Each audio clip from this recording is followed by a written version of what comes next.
You're probably thinking, what? This is crazy. I'm going to have dinner with the enemy. And she made some really good smelling macaroni. But in all honesty, if I wanted to kill you, You would have already. right as you open the door. Yeah, but I probably wouldn't have even had time to shut it. No. I'd have been dead. No. Yeah, okay.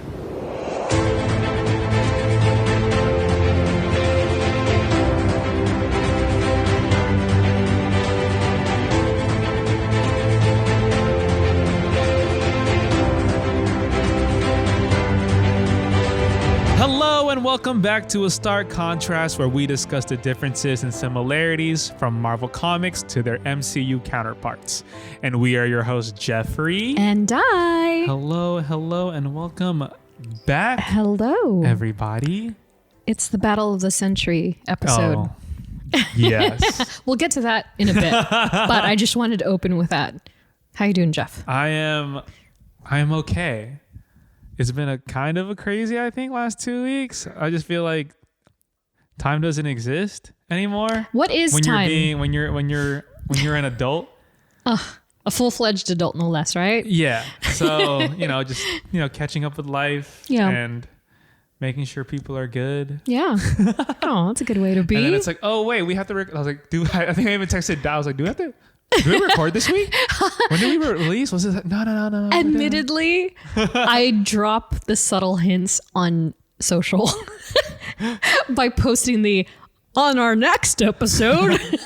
And I'm like, Jeff's going to see this and he's going to be like, oh snap, we got to record. And I'll be like, hey Jeff, you remembered. Yes. That's great. No, that's the whole thing. Yeah. And I'm like, let me put the feeler out. Yeah. And I'm like, okay, cool. Yeah. So I was like, who's next? Oh, yes. Of course. That's right. And I was like, ooh, it's going to be a doozy of an episode today. But did you, very quickly, quickly for us, did you want to talk about Ms. Marvel? Yes. So thoughts on the first episode? Of all, she's everywhere. Iman. She really is. Yeah. Everywhere. Yeah. And it's so amazing to see so because cute. she's such a Marvel fan, and I love it. Yes. Oh my gosh. Same, girl. Yeah. Same. It's so pure and wholesome. I know. She I knows. love it. If you've seen some of her interviews, Yeah. she knows. Did you see that one interview where she said that she was like, no, I don't believe MCU is set in Earth 616. I read about it. I didn't see the and actual then she was video. Like, no, this is Earth 199 or something. Yeah. Oh, interesting. Yeah. That's just her theory. Maybe she was like, Kevin, come on, Interesting. So it's like, and I remember seeing that on Twitter, and people were like, and then comic Twitter is like, she gets it. She knows. She totally knows. I love that. Yeah. I did see that interview where she was like, there's a comic book store across the street from my school. I used to buy comic books all the time. It was the one she was like, I had a thick crush on Robert Downey Jr. So she loved Iron Man growing up. That's so cute. I love it. And it's funny enough, there was another interview that she did where I think the interviewer asked her, name all their Marvel movies. Yeah. And she did. And in order? There were two that she forgot. Oh, really? Do you know? I'll tell you the first one that she forgot. You're gonna be like, oh my gosh. Wow, of course. Like, why? One was Guardians. She didn't name. She forgot that. She was like, so she completely forgot the franchise entirely. She just And then the next one is, it's gonna blow your mind. The look on my face. Captain Marvel. She was like, oh no. She was like, no. I can just imagine her crumbling. I can't wait for the days that we see her or she and Xochitl Gomez and whoever else, maybe even Haley Steinfeld and the rest of the quote unquote young Avengers or whatever they end up becoming, in the same promotional tours as we used to get Chris and Jeremy and Scarlett, and you know what I mean? I was just thinking about that. That's going to be wild. We're so used to seeing those faces and those personalities. Older faces too. Yeah. And then now it's like I'm seeing a lot of Iman, and or even when Haley was doing it. She was everywhere. Yeah. She was at every premiere. Which is great. I love this. But the first episode, I I'm a huge fan. Yeah. I loved it. Yeah. The whole like I don't know the whole Avenger Con thing. Yeah. It reminded me of you. I was really like, want a real Avenger Con now. just I mean the whole youthfulness of Yeah. like these shows, especially as of recently. Yeah. It's like in a way it's refreshing.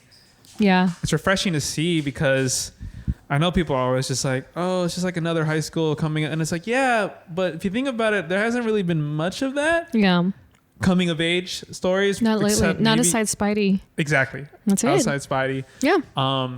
I love the family aspect of it too. Oh, love it. Just because it's from an Asian like perspective too, which Yeah. I didn't relate to that specific like household growing up. Yeah. But I know people who have like coming up with strict parents or Yeah. like saying you have to focus on school. Anything else outside of school Yeah. is like irrelevant. And I was just like, oh my God. You know, all those aspects aside, I also, and I said this to you in text, I love the treatment of how their storytelling is. Yes. I really, really, really love it because it's like compelling as it is really tonally adding a character layer to the show itself that, again, like you said, gives it a youthful sort of feel, but it's also engaging, like no matter what demographic you might be.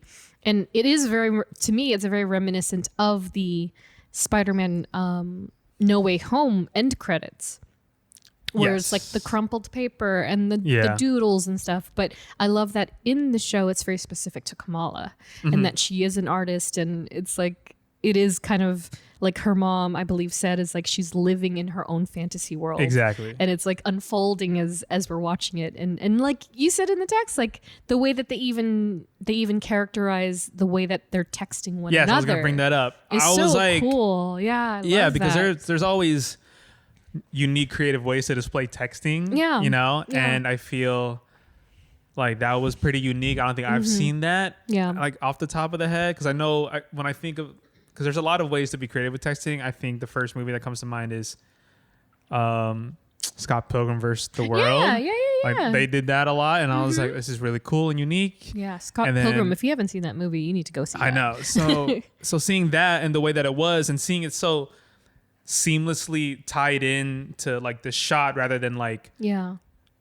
have the text be tied into the real world rather than a text or a graphic on screen. Right. That was like pretty next level. And I was like, and it didn't click until I was like watching the scene and I was like, whoa, like Yeah.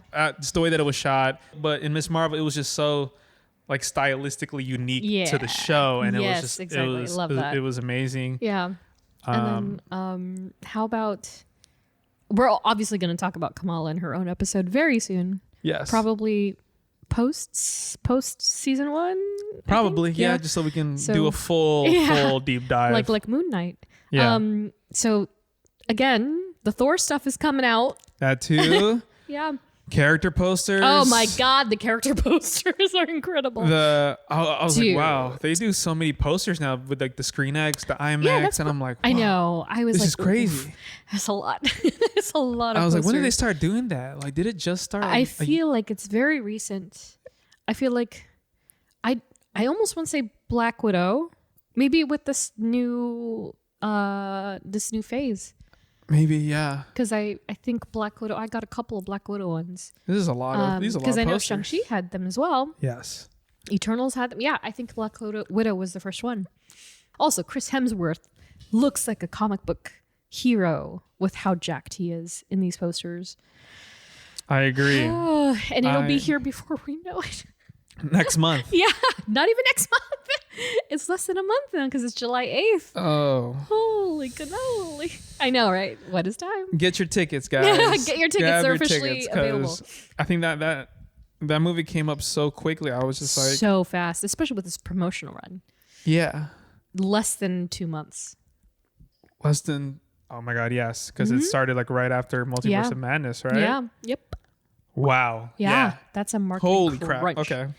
So that's exciting. I'm excited for that one. I'm excited for that one for sure. You know what else I'm just excites excited me? to see Jane. You know what else excites me? Tell me.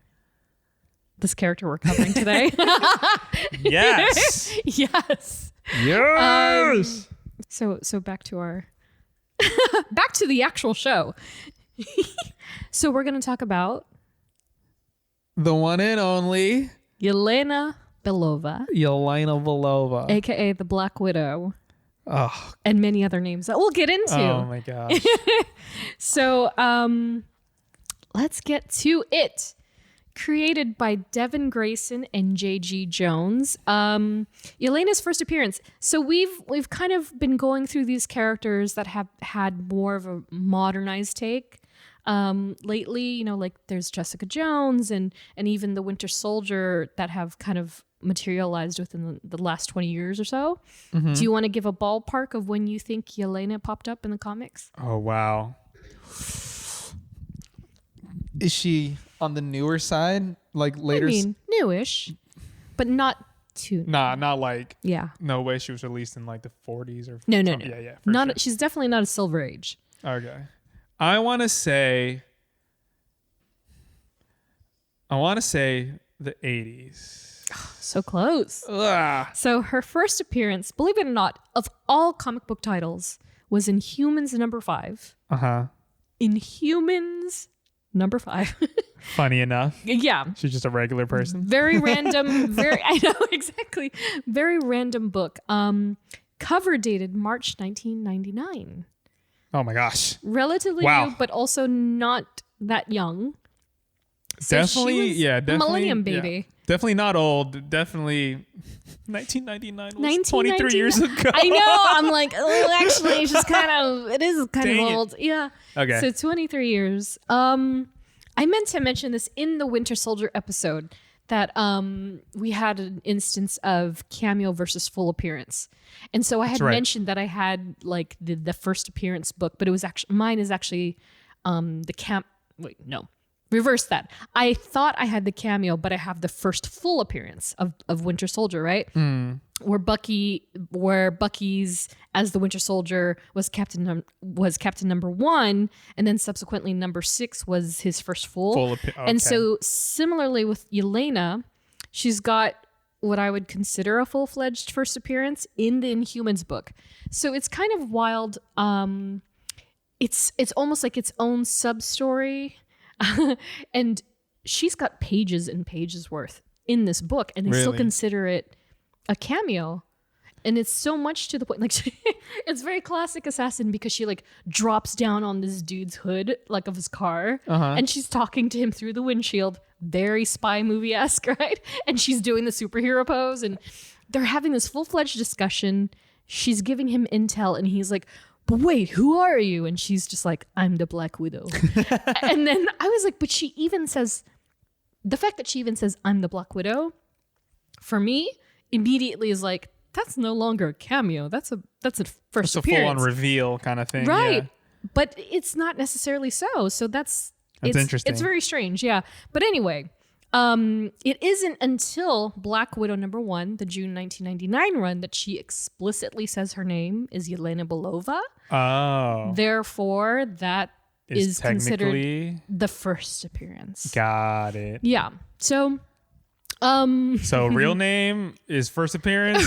Superhero name is yeah, cameo. because also she's technically not, of course at the time and even now I guess, she's not technically the Black Widow. She has the name as well, Yes. but Black Widow, for all intents and purposes in the Marvel Universe, is Natasha Romanoff. So it's almost like a false moniker. Sure. Yeah. There are all these technicalities. It's a fine I feel. line. Right? Like I wonder who decides all of this.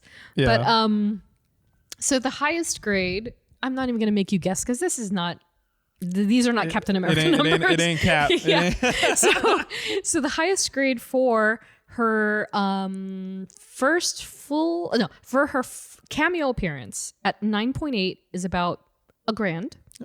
It's pretty solid. Yeah, it's pretty solid. First full appearance, $550 for 9.2 regular cover. So this is one of those instances where there's variants, and so even the variants are worth different amounts of money. And so there's a Black Widow cover. There's also a Yelena cover. And so the Yelena version is $750 at 9.8. And if you happen to get one of these rare, sort of rare, they're small, they're minimal press variants that are like funded by Dynamic Forces. Does a lot of these where it's like their exclusive cover variant. They only print X amount. If you happen to get one of those at a 9.8, it's worth $2,500. Nice. So I was like, oh wow, that's pretty good. And then which I have, not the Dynamic Forces one, but I do have the Yelena variant of Black Widow #1. Wow. At a 9.4. So mine is, I don't know, maybe anywhere between 2 to 5. Yeah. Wow. 2 to 500. So that's not too bad. This is nice. Isn't that cool? And it's a wraparound cover. So on the back you see Natasha.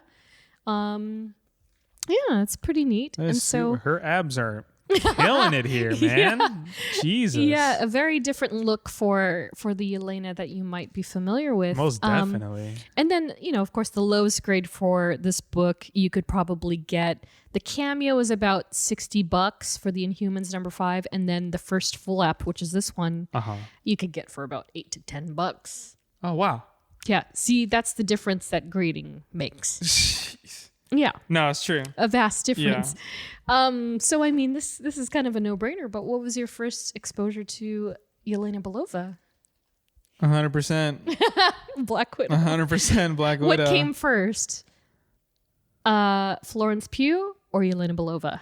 Ooh, for you. Now that is a great question, because Florence Pugh is one of those actors who's she's a great actor. Yeah. And I think what was I'm trying to think about how my movie intake was maybe starting in 2010, because I really didn't start paying attention to movies and the movie industry and actors and who's big, who's getting there, until about 2010 maybe.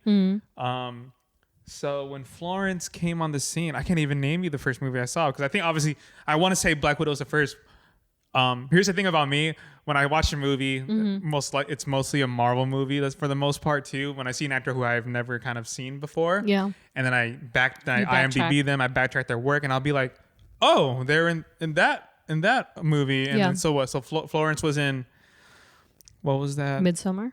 She was in Midsommar, right? And so backtrack. I'm like, oh, she's in that one. And I start to then I just go down this rabbit hole. This goes for any actor, not just beautiful women. Okay, it goes for any. I'll be like, oh, they were in this one. Oh, he was in that one. She so I would just. Thank you for calling my wife beautiful. That's great. So I'm like, oh, she was also in that. She was also in she was also in the wrestling movie. For the wrestler, WWE wrestler Paige, I think. I have no idea. But yeah, that just came out I think a couple years ago. And so I'm pretty sure Yelena I was first exposed to. Yeah. And then it was then you just fall in love with who Yelena is and how Florence plays her, and you're like, that was great. And then I start backtracking. Yeah. I take the same process most of the time. I think with Yelena, I actually pre-gamed. Once she was announced and they started to show the photos of her, and I was like, oh, she seems really interesting. And I did hear a lot about Midsommar, so I was like, maybe I should watch it and to get a feel for how she's going to be. I heard that movie was was insane. It is dark. A horror film. It's a horror film, honestly. And I went in very cold. Very, very cold. And so I came out of it very distraught, but it is an excellent film. And so it at least got me very acquainted with the actor that is known as Florence Pugh. And then when they started showing the clips of Yelena, I was like, okay, this is going to be solid. Solid, yeah. Yeah. And for me, again, Yelena was one of those characters that, sure, she was introduced in the 90s, and I was like, cool, I don't like you because I am devoted to Natasha Romanoff. Yes, sure. And also she was just kind of very easy to hate when she first came on the comic book scene.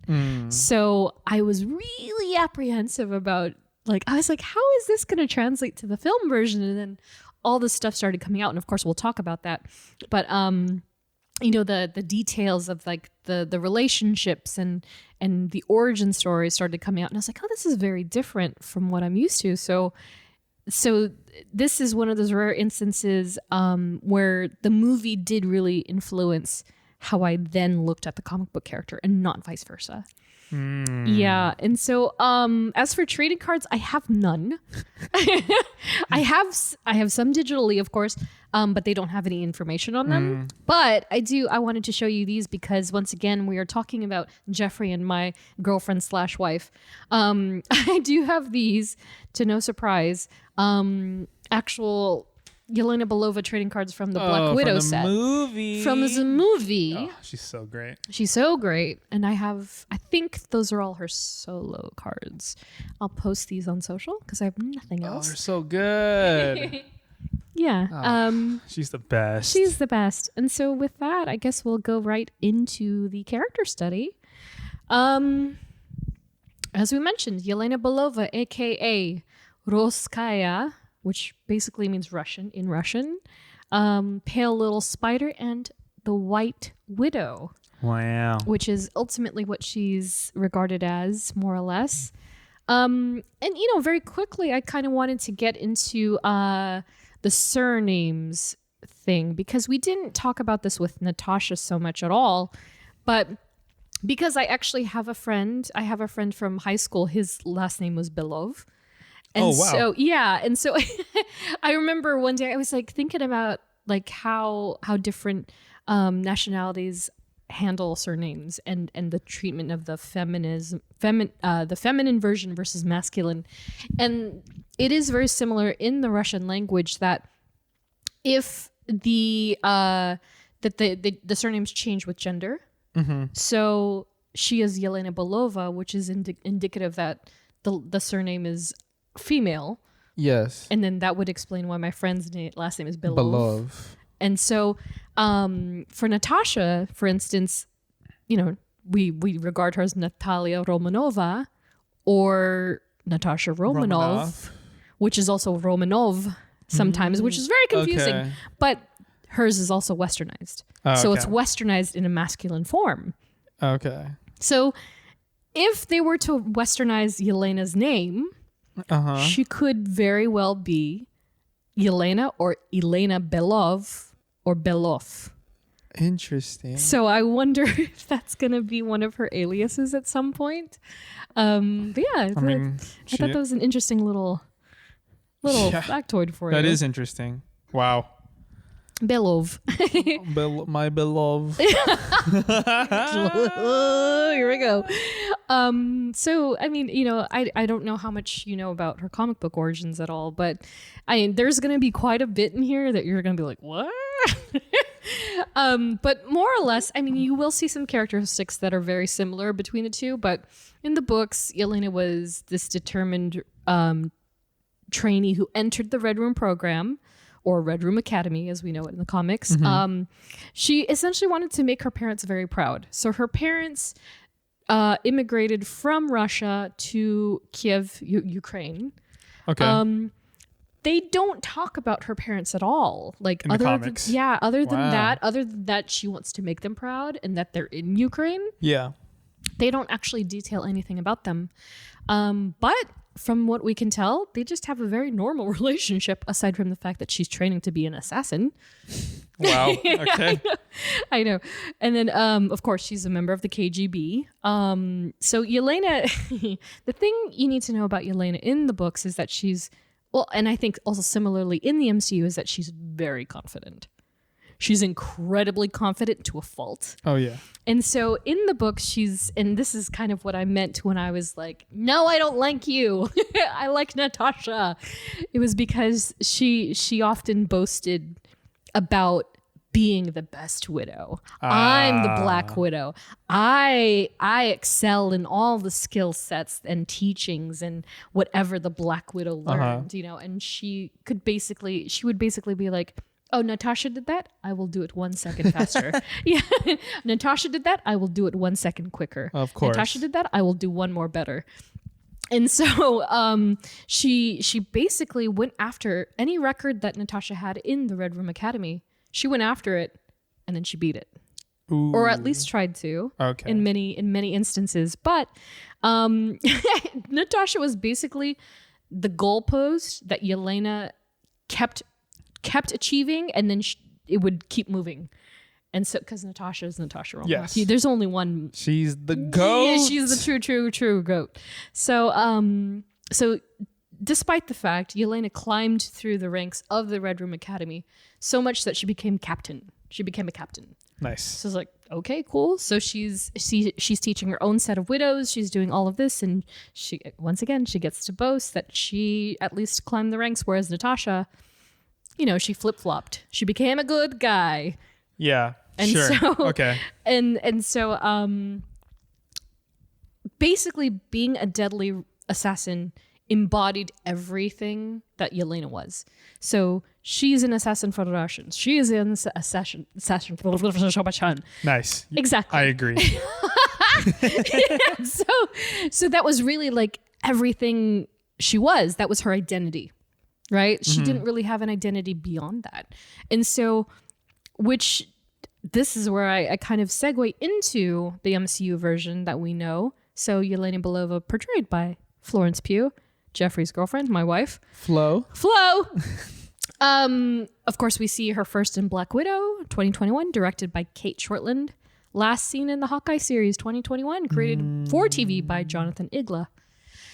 So yeah, That's pretty. her personality is very similar. Yeah, for sure. And the whole Right. like not even being better, but her being all she knows is being an assassin, Right. and that's kind of portrayed right away in the Black Widow movie. Right. That's all she knew. Yeah. And then It wasn't so much like, I want to be Natasha. It was Yeah. like, I know of her.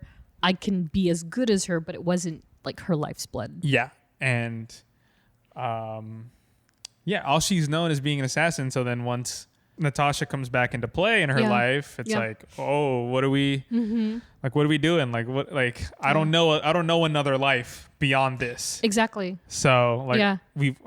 my whole life I've just been fighting for a cause. Yeah. That And- wasn't even her own. Yes.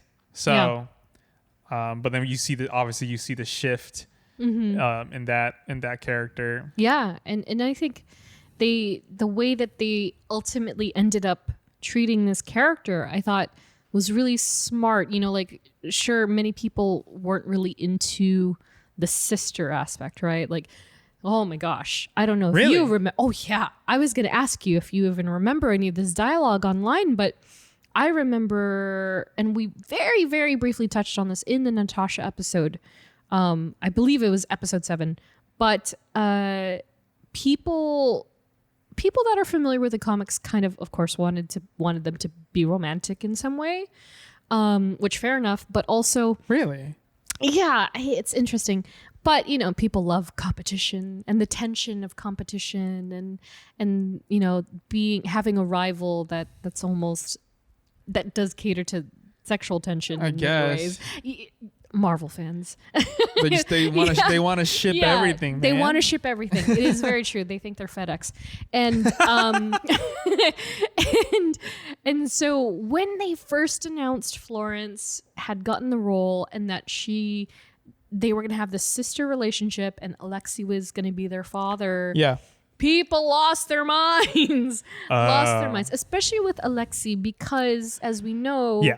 he was Natasha's ex-husband in the comic books. Sure. So when people realized, oh, this is going to be a sister bond, that is like a family movie. it's more of a familial thing than it is a rivalry. I think it immediately turned people off, and then they realized, oh, it's Florence Pugh. Okay, and then the movie finally comes out, and everybody loves it. But the stink that people raised because they dropped the word sister was wild. It was wild. I know. It was kind of crazy to me, but People always, people like fans love to jump to conclusions a lot Sure. because I think there's like a feeling of like success where they're like, oh, I figured the movie out before it even released. exactly. And how And many it's like, times how? is it wrong? Yeah. And it's like, Yeah. my thing is, I think I texted this to Sam like the other day. Yeah. I was like, just enjoy things as it's presented Yeah. and not what you expect, because you're Yeah. gonna hate it if it's not.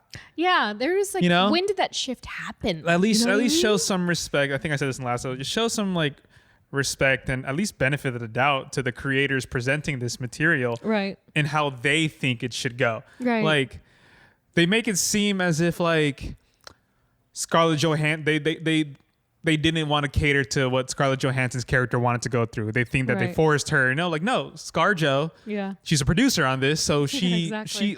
this is also her story too. Right. So it's like enjoy things as it's presented. If you don't like it, then just shut up and don't say anything. And was it the Moon Knight Assembled? But I remember something I watched very recently when they said, you know, like the actors know their character best.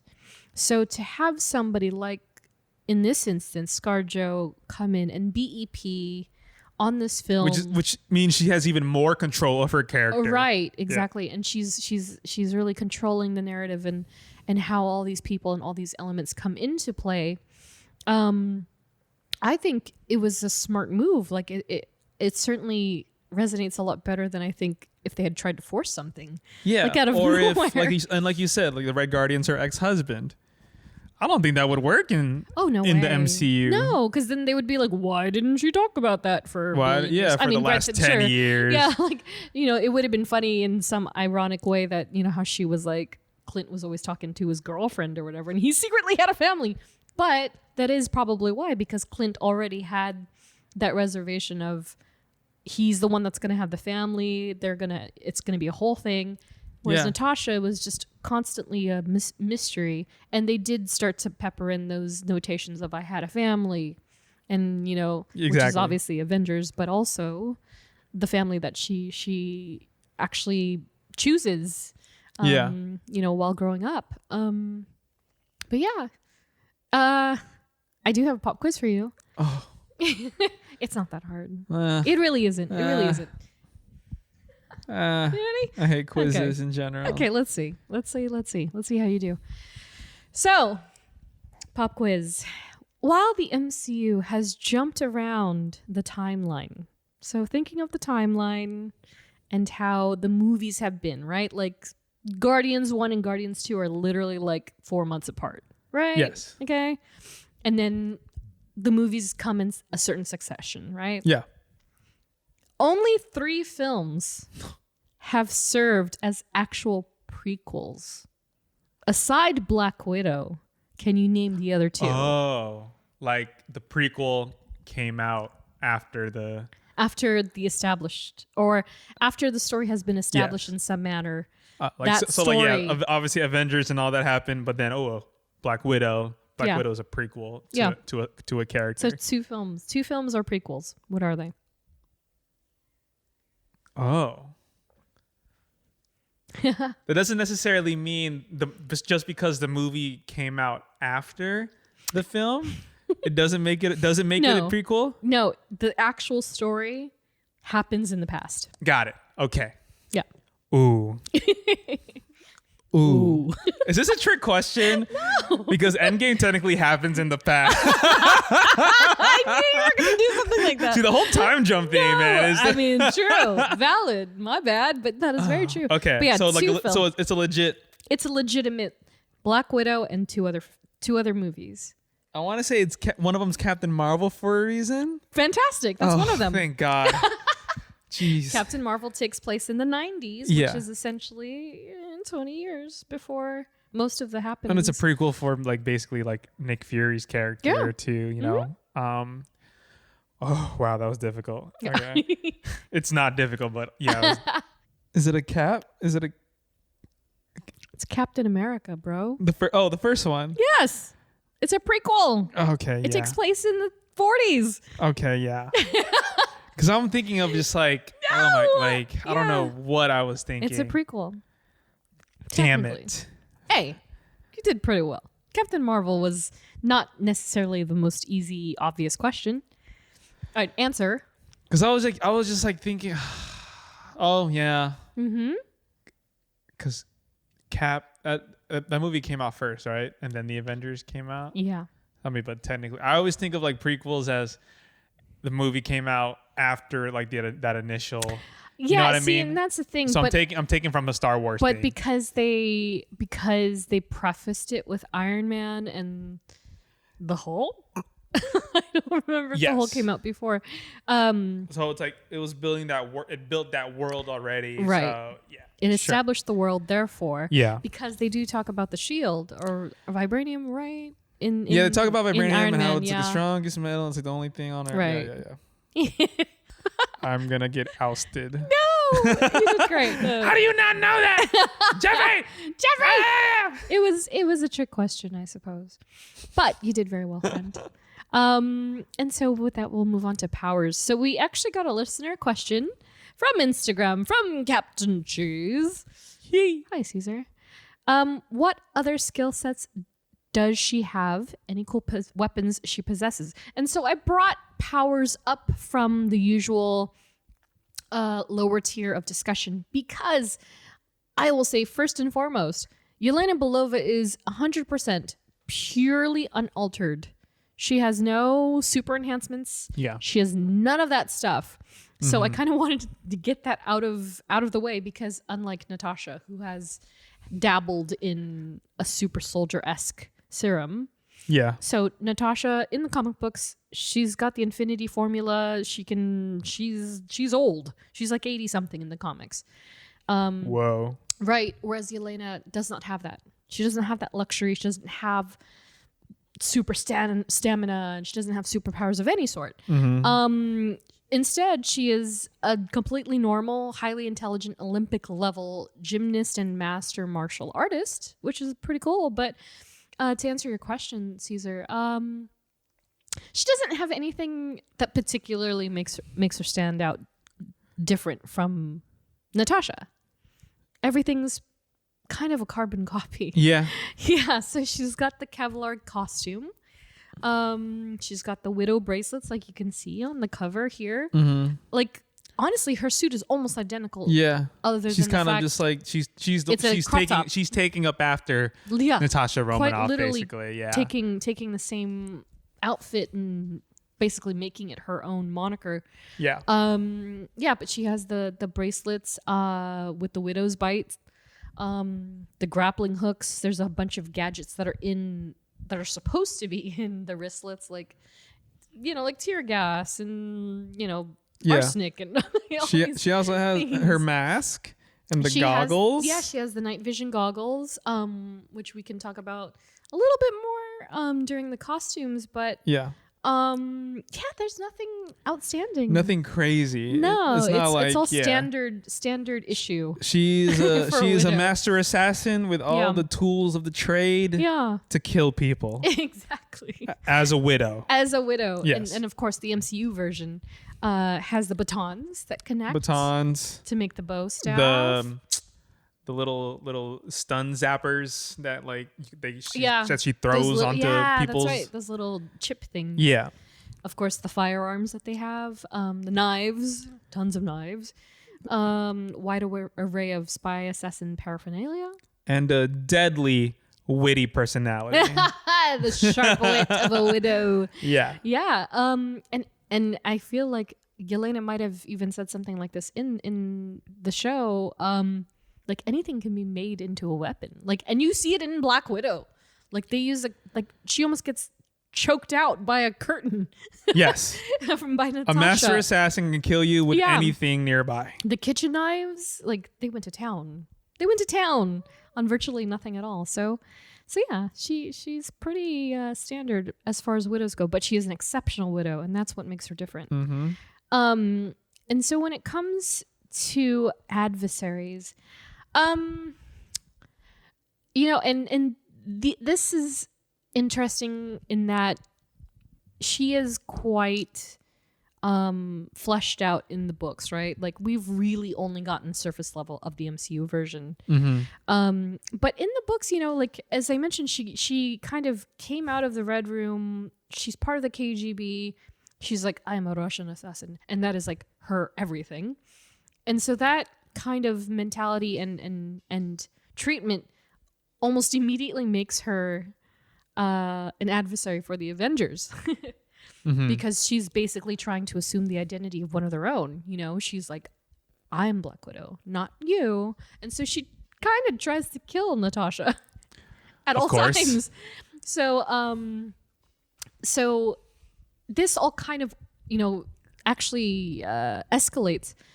There's a storyline where Yelena is actually helping the Avengers in the Savage Land. And so during this entire battle, she almost made it out, you know, unscathed. But during one of the last few pages or last part of the arc, she suffered these really intense burns from an injury. And so rather than her just kind of stumble off and help herself, Hydra actually pulls her out of the field, and they're like, don't worry, we'll make you better. Wow.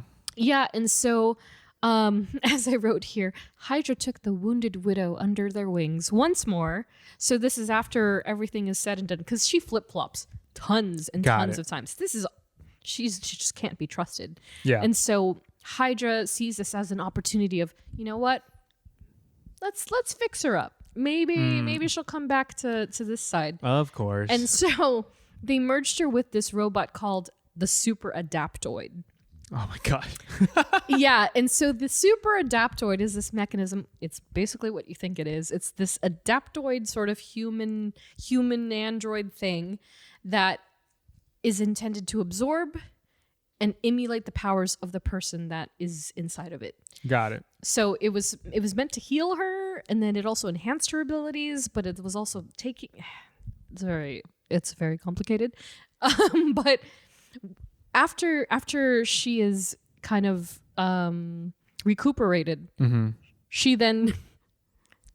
I tell you, if you read her stories, it's just so funny, because one day she's like, I will help you, Avengers. The next day, I'm going to kill you all. And then she goes That makes a lot of sense. forth. Yeah, I get that. Constantly. It is constantly. And I was like, when I was revisiting it, I was like, oh my God, this is why I thought she was so annoying. So after this, she takes on the Avengers, blaming them for the fact that she even got injured in the first place. And then, of course, Tony takes her out. And then Hydra then pulled the plug on the bot. So if it wasn't one thing, it was another, and then another. And so, well, it appeared she died. She was actually put into stasis. So they basically faked her death so that the Avengers would be like, oh, she's finally gone. Yeah. We don't have to worry about her anymore. Great. And Hydra was like, we're just going to put you in storage for a bit. Jeez. And we'll pull you out when we need you again. It's a very Hydra move. Very Hydra, which is obviously similar to our friend Bucky Barnes. Exactly. So Hydra's really weird. They love to put people into cold storage. They love just taking advantage of people, you know, and only use them when they're needed. Exactly. They pull them out. Like, okay, well, we're gonna use this weapon today. And so yeah, and you know, Yelena is kind of essentially treated like this really abused human weapon of a widow, you know, and it's really sad because if you think about it in hindsight, right? She went from the Red Room to the KGB to Hydra to possibly the Avengers, back to Hydra, and then it just flip-flops for the rest of the time. So that's insane. Yeah, and it just gets worse from here. So, you know, we have yet to see any sort of Yelena versus the Avengers anything. Yeah. But before we get to the more familiar names, there is this character named Colonel Pyotr Starkovsky in the comics. And so Pyotr is actually not in very many issues at all. I think he's maybe in one or two. I could be wrong. Small handful of comics. And while he directly trained Yelena himself in hand-to-hand combat, knife work, etc., he, like many situations, he developed personal feelings for the widow. So he took her under his wing and mentored her, but then he started to develop feelings for her. And so it then turned into, oh, I'm training this marvelous widow to, how can I manipulate this young woman to do whatever I want for my personal desires? So, Pyotr, let me just say, this is the most compelling bit of this story's widow's backstory. So Piotr was not a good man. Okay. His vices included frequenting a sex club called Fabrica, where he engaged a dominatrix named Petra. And so I just wanted to flash back that the story in which the comic book in which the story originates is from the Marvel Max line. And do you remember what we said about the Marvel Max line? Oh my gosh. And it's right there. You see right there that Alias #1, Jessica Jones #1, right? Yeah. Max was the line of the rated R teen, not beyond teen adult content books. That's right. So Yes. this story is part of that part- line. oh, You ooh. cannot find it digitally anywhere, whatever you want to do. But so henceforth, sex club dominatrix, they actually show this kind of stuff. So because he's disgusting, Piotr would have Petra cosplay as Yelena. Like wig, the outfit, and then he would call her Yelena. And then he would essentially Oh my gosh. have sex with this dominatrix, pretending she's Yelena. Jeffrey's face is so disgusting. It's so disgusting and so like gross. I'm just like, God. My God. It's gross. It's disgusting. And so the messed up thing is that this poor woman's mind, Petra,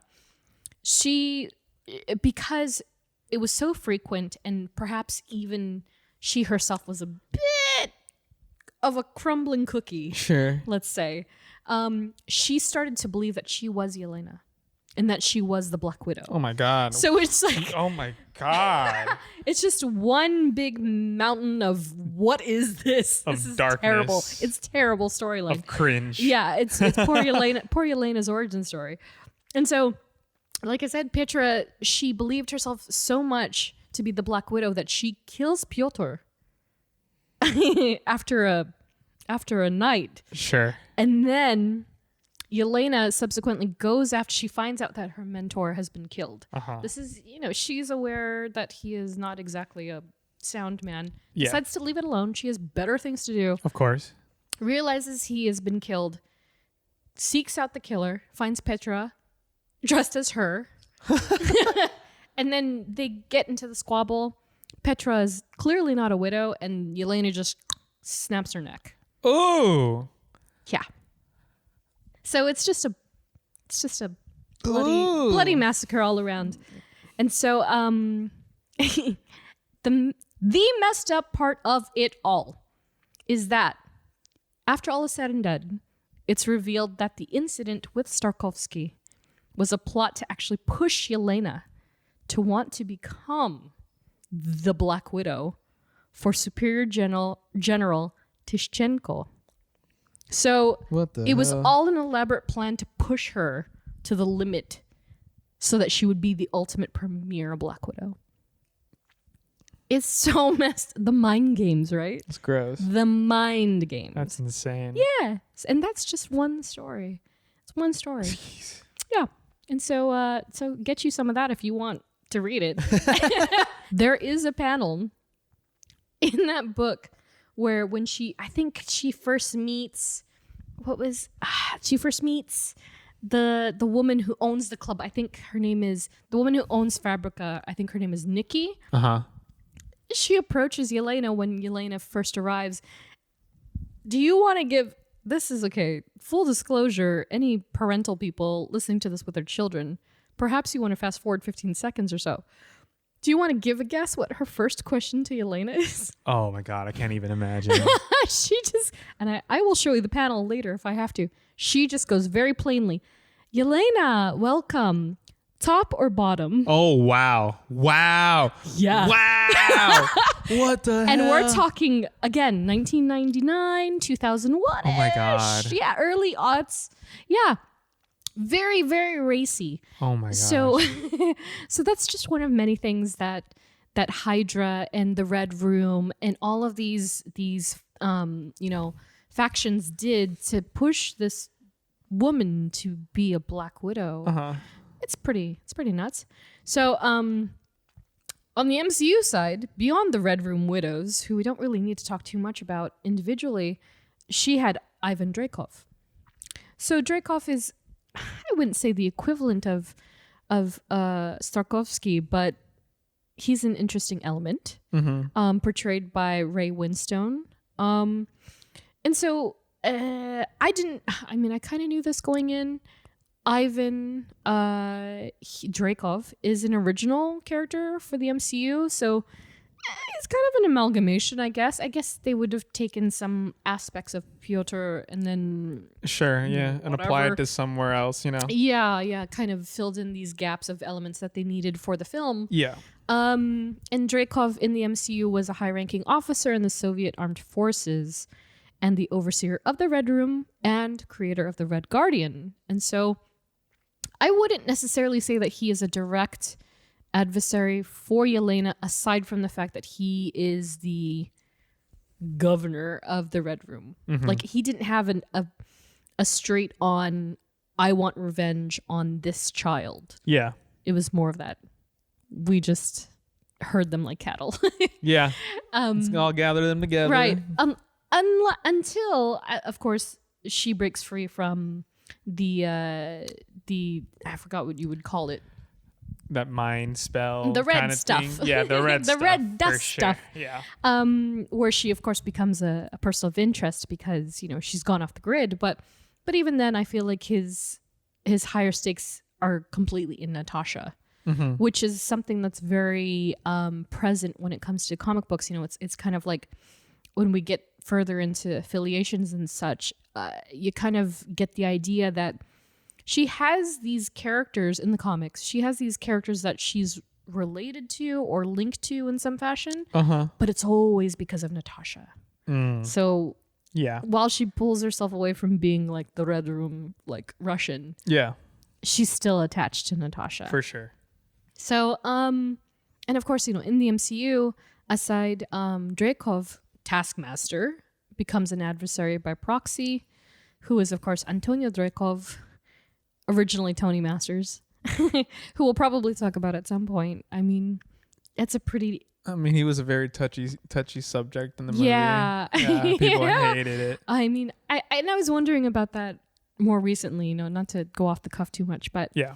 I wonder if people are a little more forgiving about it now, but I feel like I don't think so. I don't think Not so. from what I I've think people seen. are really still just like, Yeah. oh man, you got to make it right.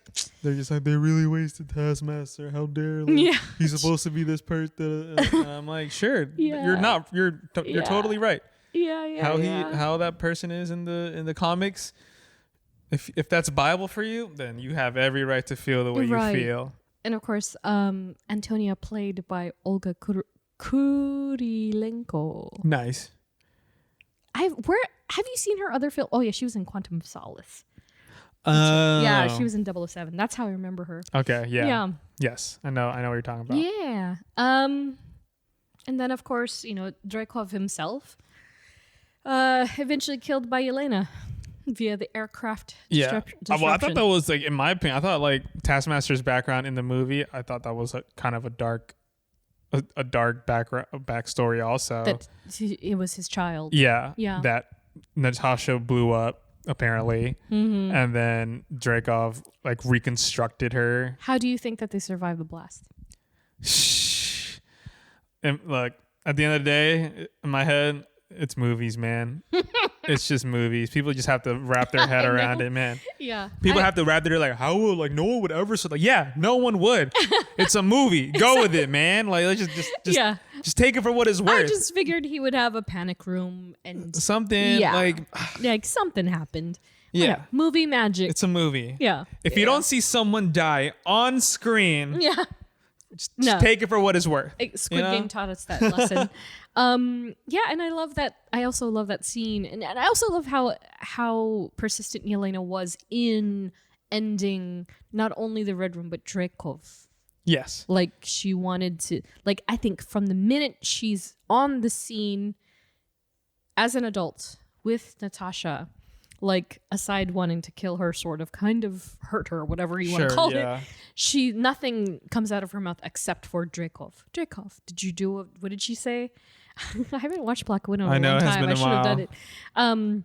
Where she says like, "Oh, did you do a body check?" Or like, "Did you check for the body?" Yeah. And then Natasha was like, "No." I was like, "Girl, You saw the bunny. yeah." Yeah. Yeah, the whole room blew up, you know?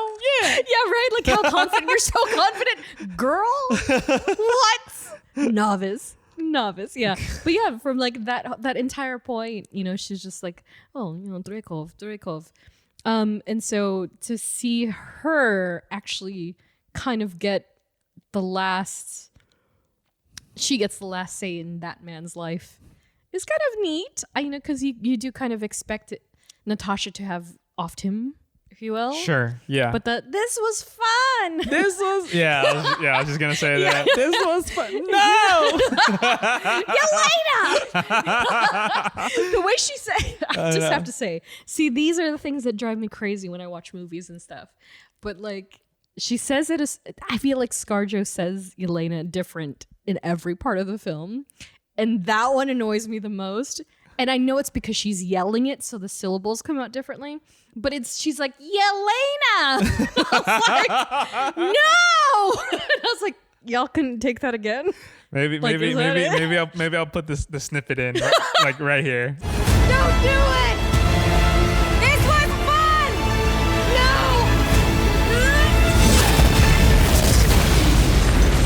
Oh, just to prove her point. No! I was like, dude, like if I had my version of the movie, I would have cut the no out. I'd have just cut the no. It just whatever. That's just me being a pseudo director. But yeah, I thought that's pretty cool. But of course, that ultimately leads Natasha to going head to head with Taskmaster. So that makes sense. Like you don't want her to have to do it twice. Yeah. You know, let other characters get their shine. You know. Yeah. Okay, so I know this is really quick, but are you ready for another pop quiz? Lay it on me. Okay, this one is a little difficult. I will say. Sure. This one's difficult. That's 'cause fine. I definitely couldn't. Life do is it. hard. Okay. You just gotta go through You it. ready? Okay. Yes. 74. Oh. No, sorry. Oh. It is not a number one. Dang it. Can you? Yes. I can already hear your response. Can you name the widows addressed by their first names? Bro, do you know how many widows are in that freaking movie? But there are only. I know. There were only 6 named, and I could name 2 of them for sure. But there are 6. Oh, I could probably name 3 actually. If they're not named Natasha and or Yelena. You're all Yelena, Belova, Belova, Romanov, and Natasha. Natalia, Romanova, Alenovna. Okay. I knew that was, I was really grasping at straws. I was like, dude, I don't know what to quiz him on. But she's so new that we don't have that much about her. And I was just amazed. Just like, there's just so many like widows, and like it's just amazing to see like all these like kind of like just women like just kicking ass. Love it. So I was just like, hell yeah. Yeah. Okay. Pain. So that was on me because that is a difficult one. I mean, I failed. It's not like you take a test in school and they're like, oh, I don't know. And they're like, oh, I'm sorry. That is true. And it's like, well, all right. So, of the widows named in Black Widow, I'm trying not to do the accent. There's Ingrid, who is, which one is she? She's the one that falls from the, I guess the big fall. Oh, and she got electrocuted. Oh, yeah. They like made her like, I don't even know what you want to call it. Self-destruct ish. Oh, and she bit the. Oh yeah. Yes. That was the beginning. That's at the beginning of the movie. Ingrid. Yeah, that's Ingrid. There was also Lorado, Helen, Oksana. Oksana we know for sure because that's the one that Yelena like basically guts before she gets the serum. Yeah. The antidote. Yeah. And then there's Anya and Sonia. Nice. Yeah. So FYI, Ingrid, Lorado. Now you know. Such If an anyone ever interesting asks name. you guys. Ingrid, you know. Lorado, Helen, Oksana, Anya, and Sonia. So in the meanwhile, I mean, that pretty much wraps it up for actual adversaries. Oh, nice. So in this the next tier of our research is going to be a little longer because we gotta blow through it. yeah, because there are elements of these characters that they're kind of in the gray space where they're not villains and they're not enemies and they're not necessarily friends. Sure, yeah. But they're a bit of both worlds. So, at large, Yelena has no identifiable family aside, like I mentioned at the top of the show, aside an aunt named Olga in the comic books. So we're gonna bounce back and forth with the MCU and the comic books here. So first on the MCU side, we have Agent Rick Mason, portrayed by O.T. Fagbenley. And I feel like people didn't even realize he had a name for a long time. Like he was just known as like Mason, and then you're like, is that his Full name? first name?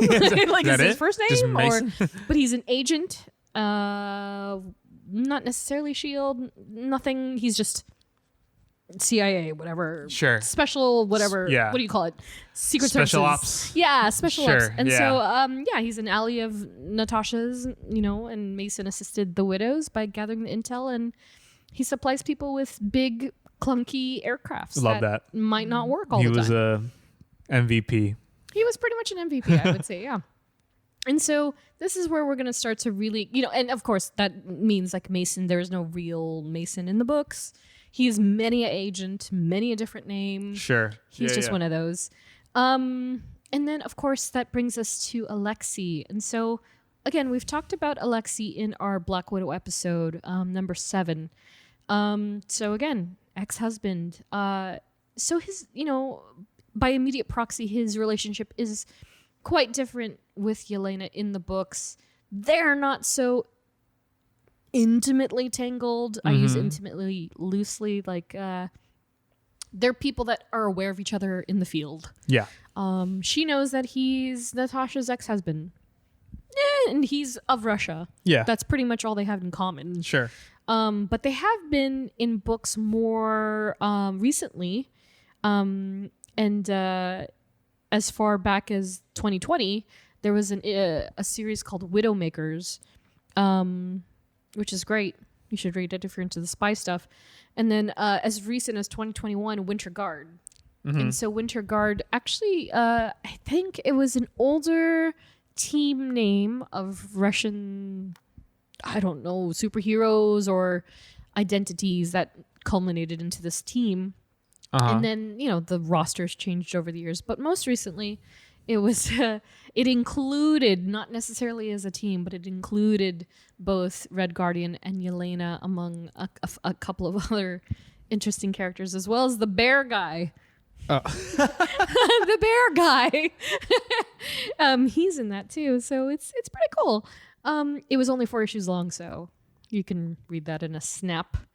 And then, of course, in the MCU, Alexei Shostakov, aka Red Guardian, portrayed by David Harbour, who is killing it in Stranger Things. Oh, he's Dude, that entire, I just have to say, think like this, I mean, spoiler sort of, but like the entire volume 1 of season 4 of Stranger Things is like essentially Alexei, because he's in Russia. Yeah. in like in prison. Yeah. So it's kind of wild to see him in that scape again, and I'm just like, wow. And of course, in the MCU, he's the adoptive father for Yelena, Soviet Union's first super soldier. Crazy. I still want to see something. I gotta see something. They gotta touch something, Yeah, right? Because he's obsessed with Captain America, and I would love to see that. But and then that brings us to Milena Vostokova, aka the Iron Maiden. And so Milena is also another example of the last name, the surname. Oh, the whole, feminine versus masculine. In the book, she's Milena Vostokova, and then in the MCU, she's Milena Vostokov.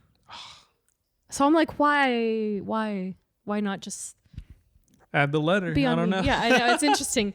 But yeah, she's known as the Iron Maiden in the comics, and so this is actually Yeah, this is actually quite interesting because, like I said before, they don't have any actual link to one another when it comes to the canon, to the resource material.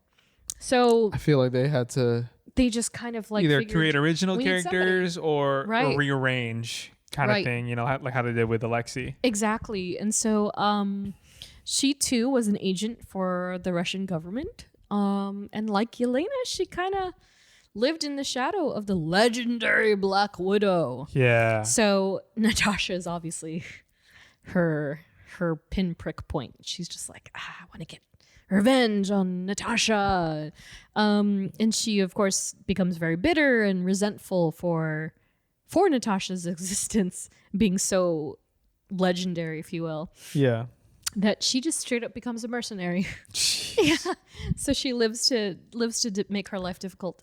And so that's really the only, if any crossroads that she and Yelena have in the books. Mm-hmm. Whereas in the film, of course, portrayed by Rachel Weisz, she's her adoptive mother. Yeah. Mama. And she was once a widow of the Red Room. So yeah, there's not much to that. Otherwise, that's crazy now because I think seeing Black Widow, and then after like talking like with you like before the movie about like who are these characters that these people are playing, and like then we brought up David Harbour as the Red Guardian and he was playing their father, and then you were like, oh, that's weird because in the books that's Black Widow's ex-husband, and I'm like, oh, that's interesting, and then you come in to find out. Even like Taskmaster, like the backstory is totally different. And so I'm like, oh, okay. I don't think there's anything wrong with like finessing backstories and storylines. That's just storytelling. That happens all the time. Right. So exactly. I feel like this one, Black Widow, like there was a lot of that, you know, to kind of service.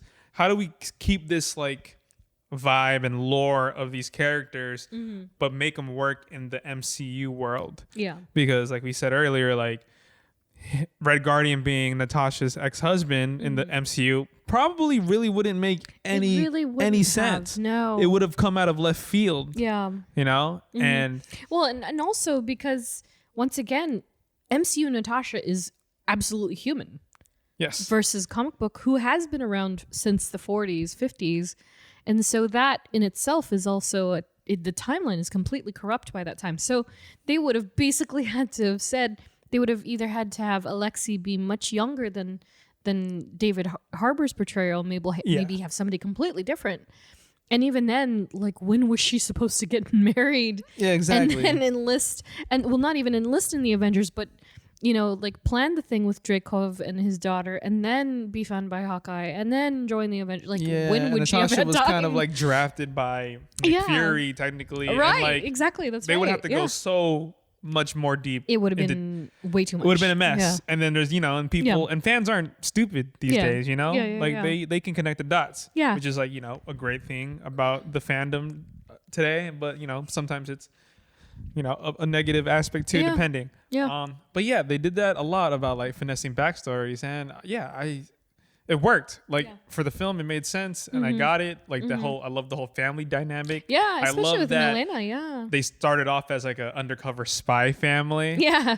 And then like I thought that was very interesting. It was, and then as technically like so it's not really their mom and dad, but in reality, it feels like it though. Right. So. Right. Yeah, and also, I love Rachel Weisz as an actor. Oh, same. So yeah, she's just she's amazing. Like, again, I've said this before. Constantine, a true is OG one of my, in the game for sure. Yeah. Well, Constantine is one of my favorite movies, guilty pleasure movies, especially, which is also a comic book movie. But she is the main character. She's the female lead in Constantine, and that's kind of where I really started to fall in love with her. Whereas other people were like, The Mummy. I was like, oh no, Constantine for me, for sure. Yeah, I mean, for sure, the Mummy. Yeah, and so I love that, like Angelina and Charlize. I'm glad that they pulled her in for something with no actual expectation to do more. But I would like to see Yelena maybe once or twice more, even if it's a little thing. Like, I just want to know what she's doing. Yeah. Like, where has she been all this time? Has she just been taking care of her pigs? I feel that. Yeah. Shit. Alexi the pig. Yeah. But I do love her relationship with Yelena. Both baby Yelena and, adult Yelena. And you feel the warmth that she has as a mother figure. Mm-hmm. But I love, speaking of the parents, their dynamic with the widows as children is just so sweet. It's so sweet, and it does make you feel like, oh man, the betrayal. And I think hurts so much more. I think that's important because when it comes to beginning of movies,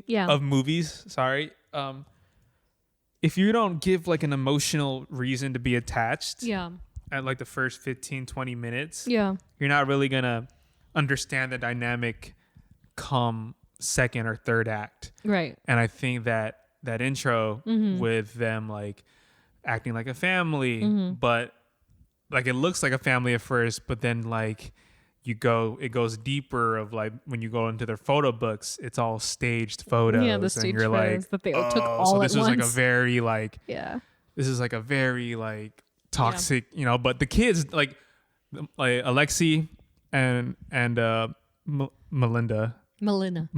Yeah. Like they understand it's a mission. They're there for a mission, but the kids don't know that. The kids have no way, especially Yelena. Yeah. And so like that dynamic, and then you understand all their reasons of like why they live the way they live. Right.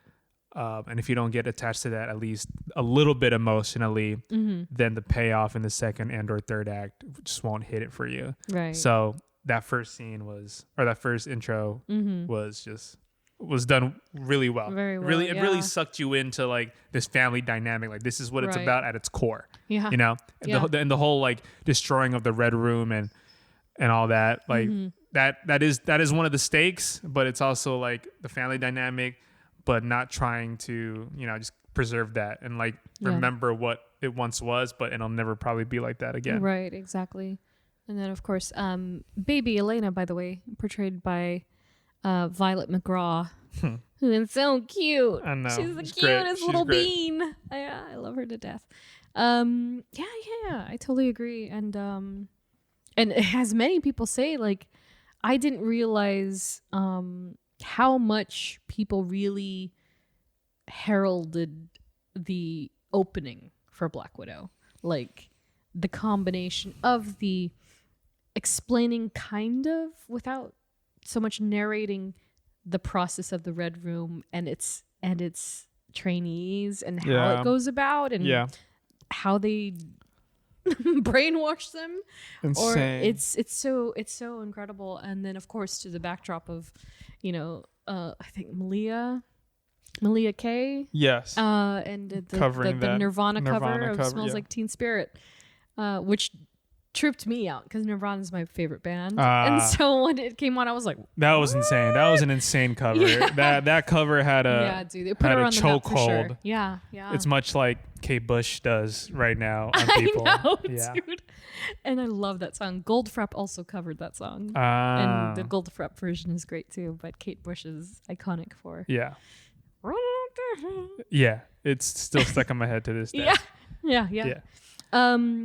And then, this brings us to an unsuspecting character. So in the comic books, okay, I'm embellishing a little bit, but Bucky Barnes, the Winter Soldier, they're allies. And this is more so seen in the modern books, because, again, these are all Russian agents, assassin spies. They kind of have these circles and they're very familiar with one another. But, they've had their sort of soft team ups in their own little quad. So there's like this quartet of them. And it always happens to be Bucky, Clint, Natasha, and Yelena. Oh, wow. It's very interesting. Because, of course, the two are like utterly obsessed with Natasha. And then Yelena's obsessed with Natasha on a different level. And then they all just kind of hate each other. But, they have this camaraderie that is very almost team-like. But they always seem to kind of get into these shenanigans. And so this is most recently seen in the newer Black Widow series that apparently had just gotten canceled. I'm kind of bummed about that. I was like, it was like 13 issues or something, but it was incredible. But Yelena resurfaces once again. She's kind of been dormant aside the Winter Guard and the Widowmaker books. And of course, because of Florence, they're trying to kind of reinvigorate her in the books. And because she's so likable in the MCU, make her a likable comic book character.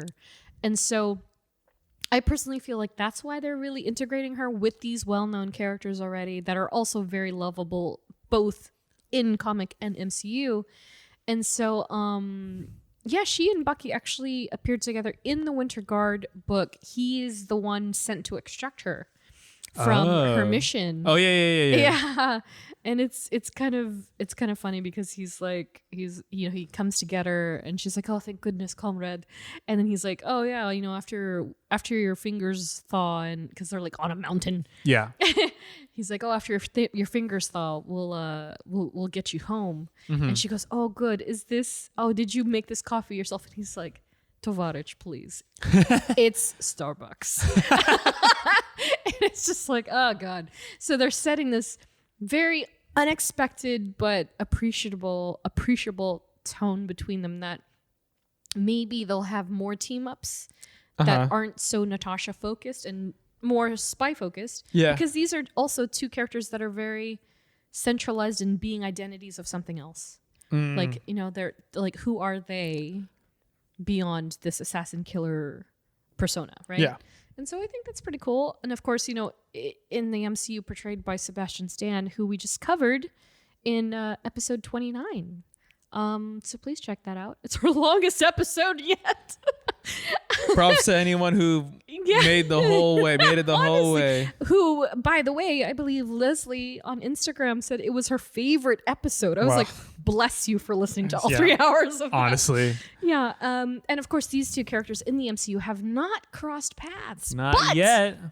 But with the latest news about the Thunderbolts film, we didn't even mention that in the intro. Well, we can touch on that briefly. Well, yeah, I held it in my pocket for the rest of this discussion. Wow. But yeah, with the Thunderbolts talk, you're seeing their pictures pop up together more and more now because people want that lineup. I just wonder how it comes together. I think that's the only thing. That's my question. Yeah. Like, I kind of get it. But at the same time, okay, well, what, like you would say, what are the stakes?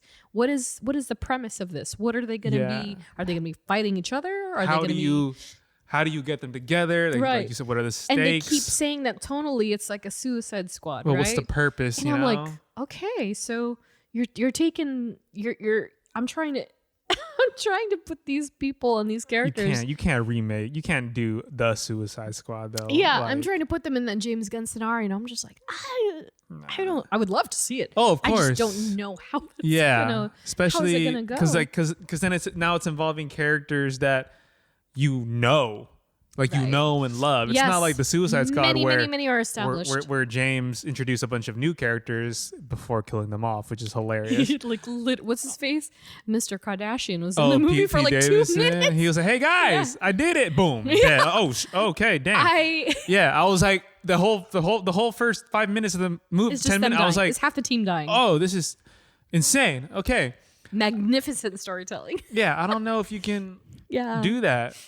Yeah, I don't know. for these Thunderbolts. So I'm assuming it's going to be very slapstick, hilarious, but also very dirty and also very violent, is what I'm understanding. If you give me a Winter Soldier vibe, I'm down with that. I would like that. I'm down with that. I would like that. Even a Civil War vibe. Yeah, I'm down for that, but a little bit more serious. Not saying that Civil War wasn't not serious, but if it was like that dynamic of dilemma, I'll take it. Yeah. Do you think that there's a possibility of doing tonally of having both Suicide Squad and Winter Soldier in a film? That's tough. It's tough. Yeah. I mean, now it's like crazy enough. Like when I think about it, I'm like, wow, like I wish James Gunn can handle any big ensemble movie. I wish he would do Thunderbolts. But and somebody asked him, recently, and he was like, I can't because somebody else is doing it. But like in a jokingly way, I think that was his way of being like, no. But yeah, he could. I always just give benefit of the doubt to the creators and the people who are taking the helm Sure. of a movie and or show, because it's like they're the one that, because if you think about it, when directors get these jobs, they pitch. Yeah. Like they have their own pitch to, Right. So they have a vision. Marvel likes that vision. It's like, yeah, let's run with that. Let's flesh it out. Yeah. Yeah. So just the fact that like those having a lot of these characters come together for a movie, especially in Thunderbolts, and because it's been set up like that, like for that way, you just kind of like, I wonder where it's gonna go, and then it's just we'll see the developments of it throughout the years. So right, and so they, Marvel has enlisted director Jake Schreier to do the film, and I believe I saw somewhere that he had pitched the film and Marvel was almost immediately like, you got it. So it was so good. Yeah. So I'm like, to be a fly on that wall. Like, what is it going to be like? I guess we'll see in a couple of years. You can only just hope that, it's going to do the best that it does while still like being true to the characters involved. Right. Exactly. It's hard to tell. Yeah. To tell stories with multiple characters. For sure. You just gotta pick and choose like what you want to touch on. Yeah. But we do have the upper hand that they are, for the most part, established as individuals. Yeah. And I think, did I say this to you? But what do you think will come first? Captain America 4 with Sam Wilson or Thunderbolts? I think Captain America 4, because they're filming soon. Are they? Yeah. Are they? I think they are. Oh, that's what I read. Yeah. Is it sad that I'm judging by what Sebastian Stan looks like? I'm like, okay. What's his glow up gonna be for Bucky? And does he look Bucky-esque? And if he does, then I'm like, signal. He's filming. Yeah. And I don't think he quite looks super Bucky right now. He's a little Bucky, but not really like. Not Falcon and Winter Soldier Bucky. I think they're filming soon, though. Yeah, because he did mention, Anthony Mackie mentioned that he was filming something else first. Yeah. And then Captain America. And then going to Atlanta, I think. Yeah. But yeah, I think it is soon. I think they are filming soon. If like maybe by the end of the year. Oh, yeah. I'm going to say by the end of the year for sure. Yeah. Whoa. Which is crazy because it's like Captain America. We haven't heard that name since Endgame. I know. I mean, obviously Falcon and Winter Soldier, but like the mantle of Captain America. And it's crazy. It's a different person like taking it up, and this is the first time we're seeing that, right? Where someone else is taking up a mantle of another hero. Correct. Yeah, we are. Yeah. Like full-fledged. Full-fledged. Like proud of it, and so I think it's cool, and I love that. This next 10 years of phase of Marvel is, that they're still able to do this. Yeah. Yeah. So yeah, that'll unravel sooner than later. I don't know. And so back to, I guess, friends and family. Of course, Natasha Romanoff, Black Widow. Yeah. So I found it best said by co-creator Devin Grayson. So when he was talking about Yelena, to summarize her for anyone that was just like, okay, well, what is she about? Really, what is she about? He said, quote unquote, in my mind, Natasha is indelibly connected to the Soviet Union and the Cold War, and Yelena is not. Yelena is a child of perestroika and the glasnost and unification. And so unification is the economic and political government post 1979. So a patriotic Russian moving through the world without the hangups of Stalinism.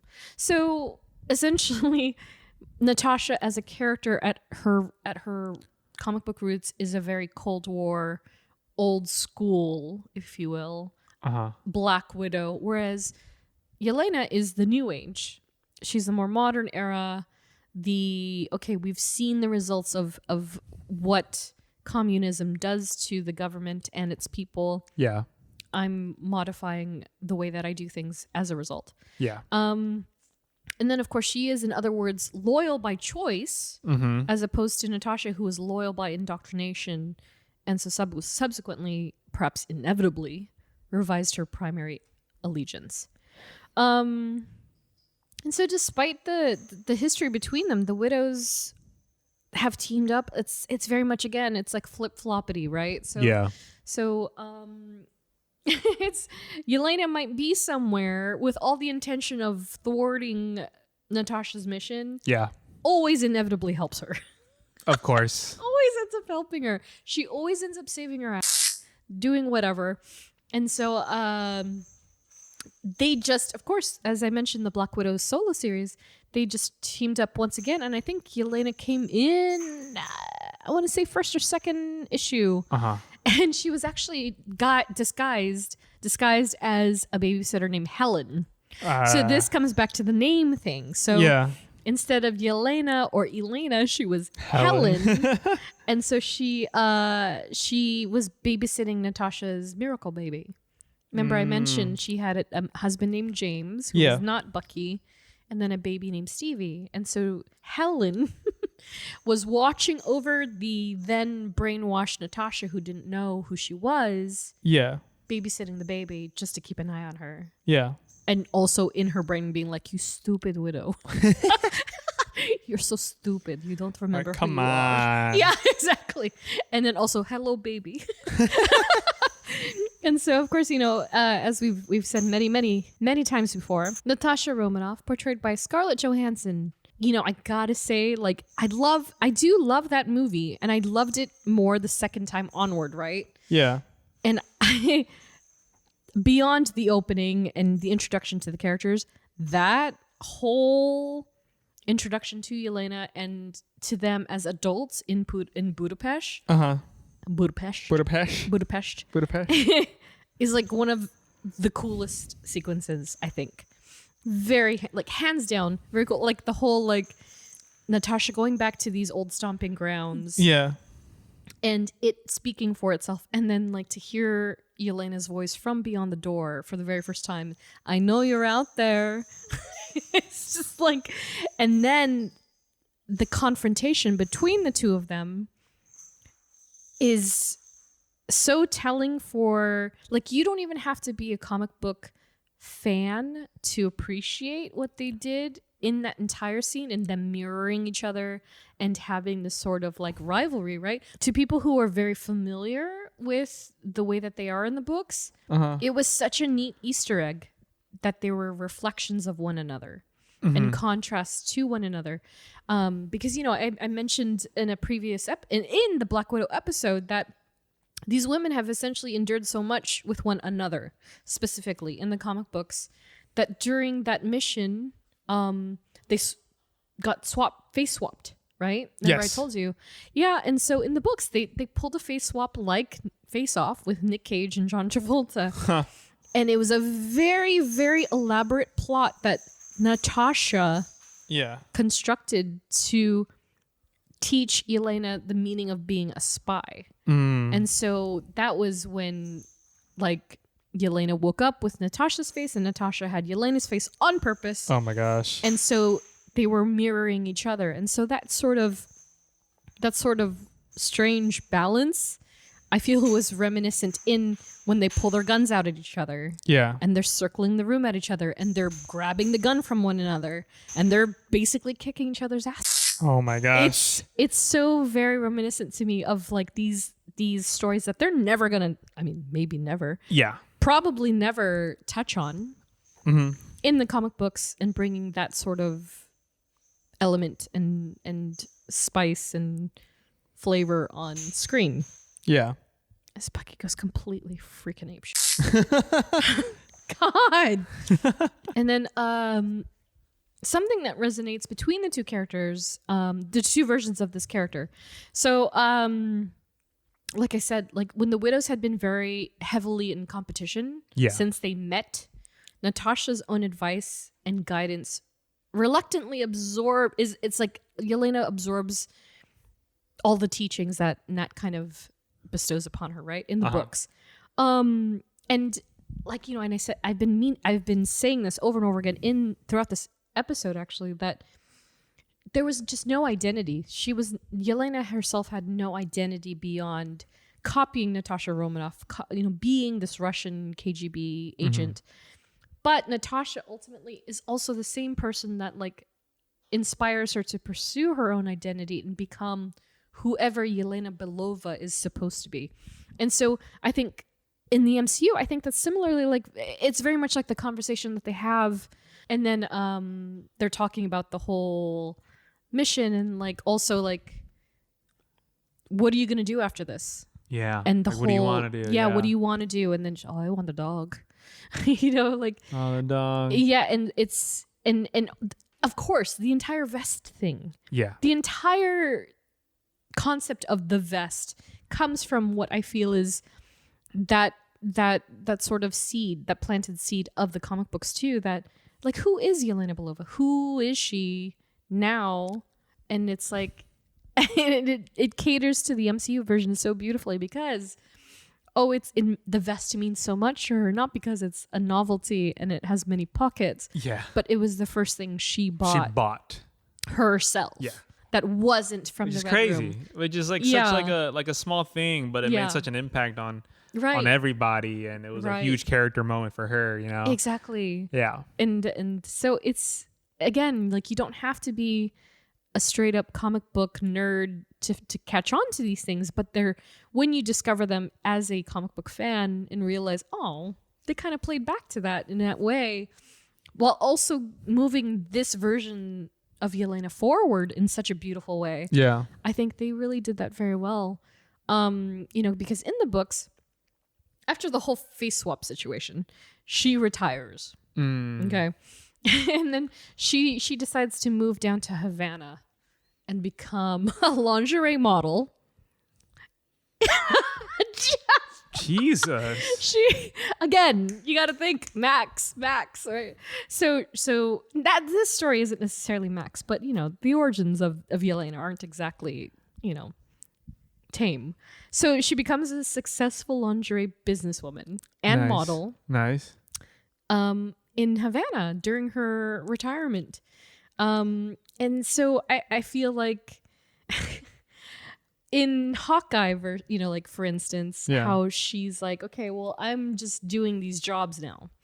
So she's kind of pursuing these side jobs to kind of pay the bills and be her own person. She's utilizing her skills that she's learned as a widow and kind of fostering her own success in a weird way. Yeah.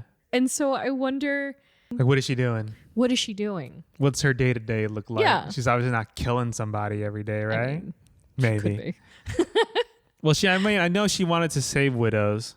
Yeah. So I think maybe. Yeah. Do we still think that that's part of her program? Is that what she's still I mean, she up did to? it she was doing it. We caught her doing it in Hawkeye when she was introduced in Hawkeye. Yeah.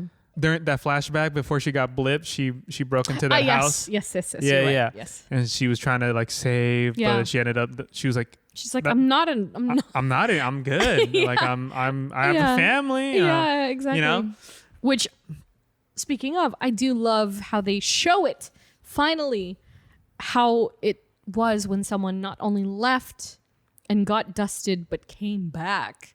And in a quick way. Yeah, and how quickly love that. it felt. I mean, didn't love it, but loved it. Yeah, exactly. But yeah, maybe she's still doing that now. I mean, we'll see. So obviously she's in Hawkeye because she's trying to kill her sister's quote unquote killer. That being Hawkeye, when that was obviously not the case. And that was just, in my opinion, that's just Valentina stirring things up. Per usual, I think that's, and she was like, ooh, I can try to kill an Avenger. Let's do it. Right, the allure of that, I think that's my take on it. Yeah. And then we get that amazing, well, before we get to the ending of them meeting, Hawkeye and her meeting, let's talk about, the dynamic between both of my wives. Haley Steinfeld as Kate Bishop, and the dynamic with her and Yelena was great.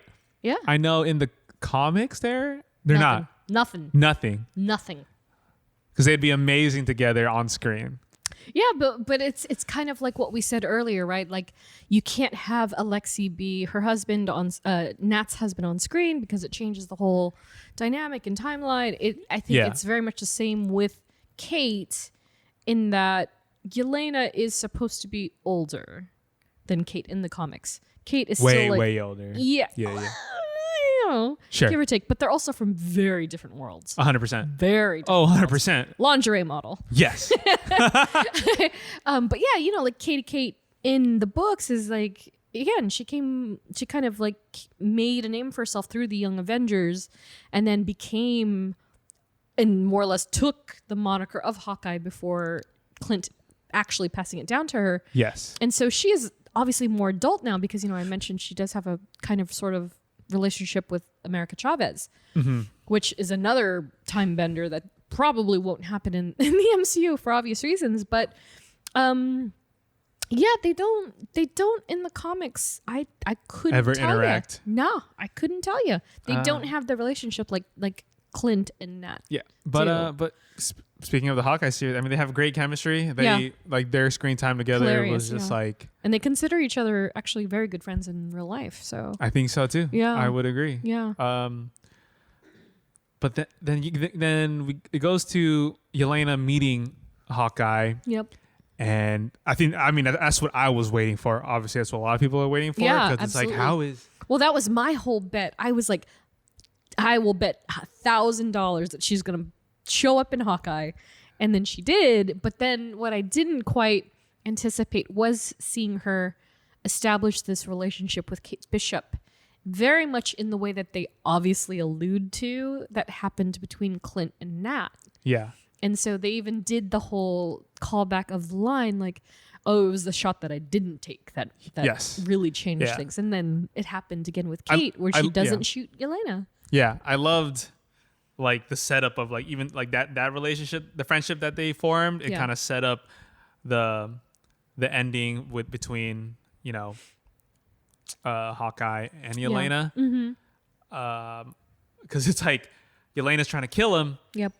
But Kate is like, why do you want to do that? Like, no, this is crazy. So pretty. Like, let's grab a drink. That's so good. Let's grab a drink after this. I love that Yelena's like, yeah. After I killed Clint. After I killed Barton. After I killed Barton, yeah. What? But you had the throw. You had the throw thing. Like, yeah, oh, no, yeah. Stop making me like you. Stop. I'm sorry, I can't help it. I can't help it. And then they meet on the ice rink, Hawkeye and Yelena. Yeah. And I think the whole thing for me was anticipating, like, how is Hawkeye, how's Clint gonna just break through to her? Yeah. Because Yelena's just like, you killed her, I'm gonna kill you. But then Clint is just like, look, I couldn't save her. Yeah. I tried. She didn't let me. I genuinely was not sure how that conversation was gonna go. I was like, how is this gonna play out? Like, how is she gonna? Yeah. And then I was like, how is there gonna be common ground between them? You know? Right. And then he did the whistle, and I was like, I was pretty good. That was really good. That was exceptionally. I'm an exquisite whistler. And when he did that, I literally think I was on the couch and I was like, huh? And I was like, holy crap. It was the Martha for me. Yeah. You know what I mean? That name.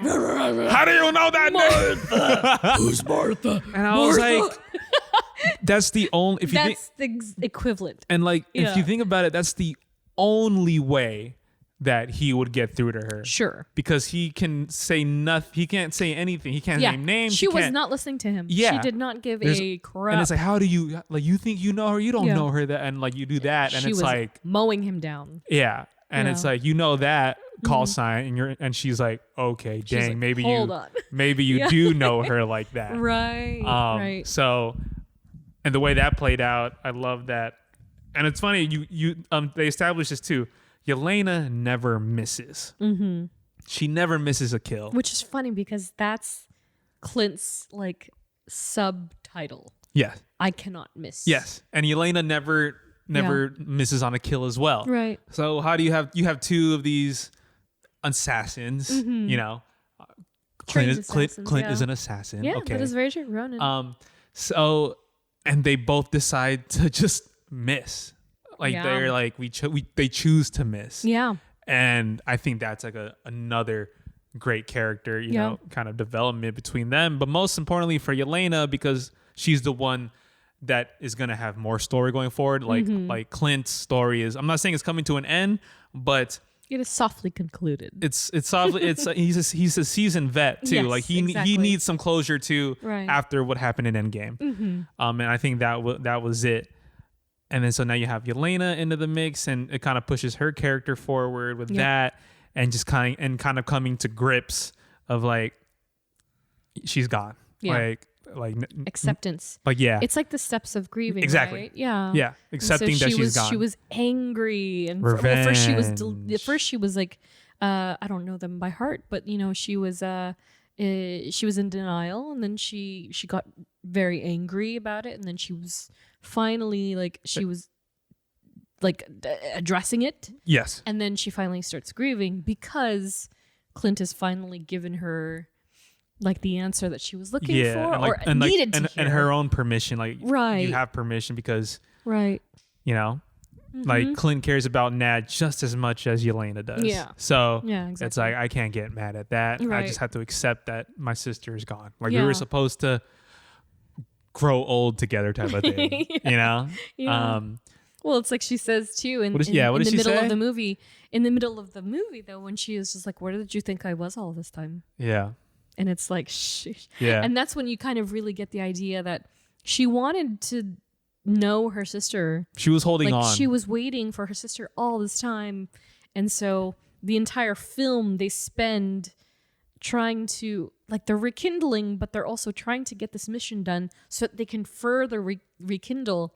And then, of course, it's completely stripped away. Yeah. Because Nat's taken and then escapes. Yes. And then who knows where Yelena and the widows go with Mama and Papa. And then, of course, as we see in Hawkeye, the blip and all that good stuff. And then that's it. She's gone. She never got to say goodbye. So it's like really sad. But yeah, I love that development. So for me, the question is, this is very random. I wonder, will she continue to look back on Nat? Sure. After Hawkeye? Or is that that's her past? She's moving forward. It has, in my opinion, I think it has to stay in the past. It's good to keep that memory alive, but sure, she can't live off. It can't be her entire narrative. Lively. Yeah, sure, it can't. Yeah. I also love that it's super small, but it's like the reason Yelena comes back is because of Nat. And it's that's so sad. Yeah. Ah! Where they go with the story, with Yelena's story, I'm not too sure. Right. Because it's like how do you develop that, and what obviously, because when you make a movie, it's like what kind of what kind of stakes can she have in? Is it a solo movie or is she gonna pop up in another show or pop up in another movie? Now in this phase of Marvel, it gets tricky because so now we have all these characters who are so beloved, and the fans want to see all these stories. It's like, where do you fit them in? And the timeline wise, how long do you want to wait for a project to come out? So pros and cons to having all these characters, new characters being seen on screen pop up.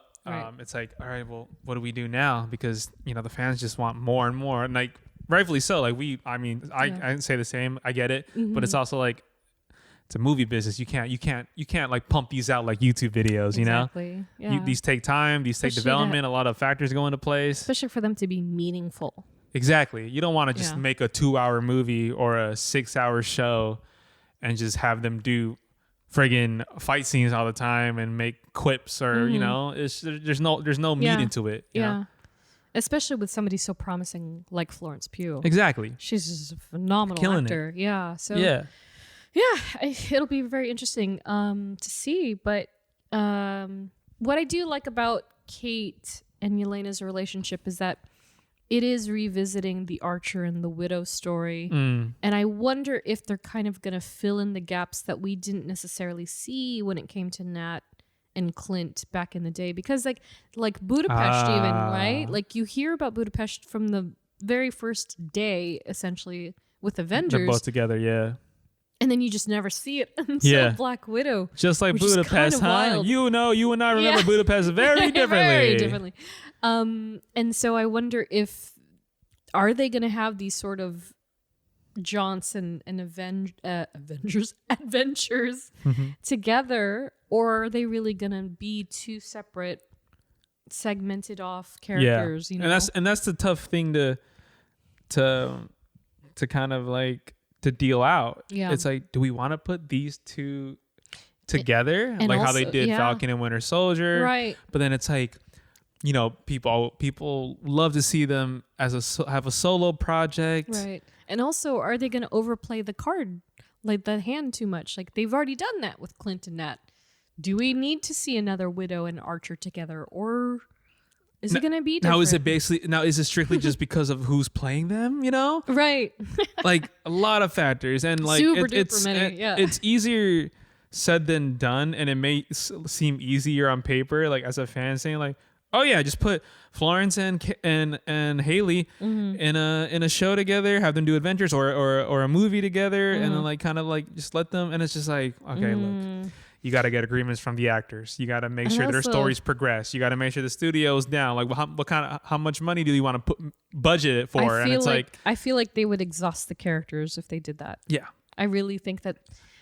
I think honestly, to get the most out of this character dynamic, they have to pull them apart just a little bit. I agree. Yeah, I would say so. Yeah, I always say solo projects are more rewarding. I think solo projects are rewarding. Yeah, for sure. Because if you have too many characters, especially characters you love in one movie together, you know, you get distracted, and then the what ifs happen. It's oh well, I wish this, or what if, and it's like, you know, it becomes a whole Spider-Man No Way Home or a Multiverse of Madness type of deal, you know. Yep. But solo projects are always healthy and the safer route, in my opinion. You know, just flesh out the character. Exactly. Flesh it out. Exactly. And so the opposite of solo outfits, Yelena in teams, not really a thing. In the book, she's been on a few rather, some of which you've already mentioned, but teams include, but are not limited to, AIM, which we've heard a few times, Advanced Mechanics. Yeah. The KGB, Black Widow Ops, SHIELD, Hydra, Vanguard, and the GRU, or GRU. And contrary to popular belief, so people are like, oh, well, Yelena was on the Thunderbolts. Well, it's like, well, no, actually, no. It was Natasha in disguise. So there's a little wrench in the mechanism for those people. But there's, you know, for the MCU, obviously, you know, as we just said, there's nothing to her just yet. Much speculation about Thunderbolts, how that's going to happen and how that's going to come to be. Who knows? But in the meanwhile, she remains employed by Valentine Allegra de Fontaine, portrayed by Julia Louis-Dreyfus. And then, of course, you know, the last but not least of Yelena's friends and family and you know, the like, Fanny, presumably Longbottom, her mixed puppy pup, which is, I hope we get to see more of. And I think more dog content. More dogs! And I think that's another avenue for she and Kate to kind of bond. Doggy dates. Yeah, doggy dates. Maybe that's the next time we see them. They have a doggy date in Central Park. Or and that's it. Even if it's just like a small interaction, that's fine. Right? Like hey, I'm in New York. All right, cool. Oh, okay. She just Kate Bishop. This is Fanny. Kate Bishop. Yeah, Kate Bishop. You have a dog. And so that brings us to love interests. Ooh. So I don't know about None. Yeah, no. Actually, okay. Oh, nice. this is probably the first time that a major character has had this particular background, if you will. And it's an interesting facet for any one character in the books or cinema. Yelena is depicted as canonically Eroace. Ah. So for those who are not in the know, Eroace is a terminology used more in the last, I don't know, I want to say 5 years, which essentially means aromantic and asexual. Yeah. Huh. Yep. So, thereby, Yelena Belova is not interested in anyone We love that. and anything I stand. at any time. I stand that. Right. Not to say, however, that it's not possible. Okay. It's just simply that it is not top of mind. She is not easily aroused by anything. There's nothing in particular that catches her eye, that interests her or piques her interest. She is just Yelena Belova being Yelena Belova. Love that. And so, and this was noted by Yelena's co-creator, again, Devin Grayson. At least for the latter, the aromantic aspect has been kind of a new surfacing that they're kind of exploring in the books, but she has always been asexual, more or less. Mm-hmm. Of course, like I mentioned before, people used to romanticize the idea of she and Natasha, but I feel like that was definitely just some people living out their own 100%. fetishizing. You know what I mean? Yeah. Yeah. And so Devin Grayson himself saying that, Yelena is Eroace. And so she has had no romantic relationships or interests in the books aside the relationship she has with Natasha. And that's kind of it. That's it. Love that. And so this, I don't know if you recall this at all, but this once again, it caused an uproar during, when the film was releasing details and how the relationship was. And so also as a result of the film, after, it came out, people are already being like, even despite the chemistry with Kate Bishop, people are like, she's asexual. That's not supposed to be happening, quote unquote. Yeah, it's a very touchy subject. And it's unfortunate that people take it to that depth of discussion or even romanticize the chemistry to that degree. I see both sides of the spectrum when it comes to this. But yeah, I don't know. We don't know. She's obviously also not very indicative of it, which I kind of appreciate. Like she's not, what's the word? She's just not vying. She's not in the relationship scape, right? She's not looking for anyone. She's not flirting necessarily with anyone. Yeah. That's just her personality. Yeah. So I don't know. I don't know what they're gonna do with her, or But that said, there's no indication of who Yelena could even connect with in the MCU on a purely romantic level. However, the internet is ripe with possibilities. Sure. Of course. Some of these were really interesting because I didn't expect this first one, but per the internets, people want to see Yelena with Sylvie. Okay. I was like, all right, Sure. And or Loki. Okay. Sure. Okay. John Walker. Okay. Not here for that. Yeah. Let's pass. not. Kate Bishop. Okay. I could see it, but at the same time, I don't know that. I mean, I really wanted Kate in America, but that's not going to happen because that's very strange in these with those two actors. In the books, it's adorable, but Oh, okay. yeah, but I don't know. And then the last but not least, which is apparently a big thing, Yelena and Bucky Barnes. For the Winter Widow that we didn't get with I know Natasha. you want that. Don't lie, But Dai. let me tell you, I did not, and I think I said this in the Bucky episode. I didn't even fathom it or consider Yelena until I saw other people posting things, and especially TikTok. Did not expect TikTok to be on that. Nice. But they are very much all over that. Yeah. But yeah, I don't know. I could see it. I just also almost kind of want her to stay Arrow Ace, to be honest. Sure. No, yeah. We'll see. I mean, Yeah. not everybody needs Well, that's what I always say, right? a love interest. I said that for Shang-Chi, and I was like, dude, they're going to put them together. And at the end of the movie, they're like best friends becoming more than, I don't know. And I was like, man, why they gotta do that? I said it for Guardians of the Galaxy. And now look, they're basically married. I was like, man!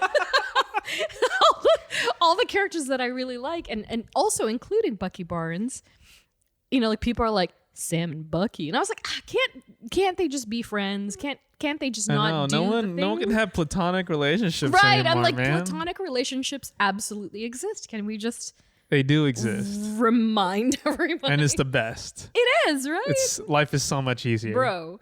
And so I kind of hope that they stay with Yelena and just let her be Yelena. But, it's not up to me. I'm just a fan. Yeah. We did get a listener question from Instagram via Ariel Tima. Thanks, Ariel. Ooh. If she were to have a love interest in the MCU, who would you like it to be?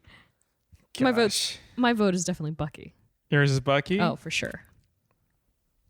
I just think that they would sass each other very Of course. amusingly. Yeah.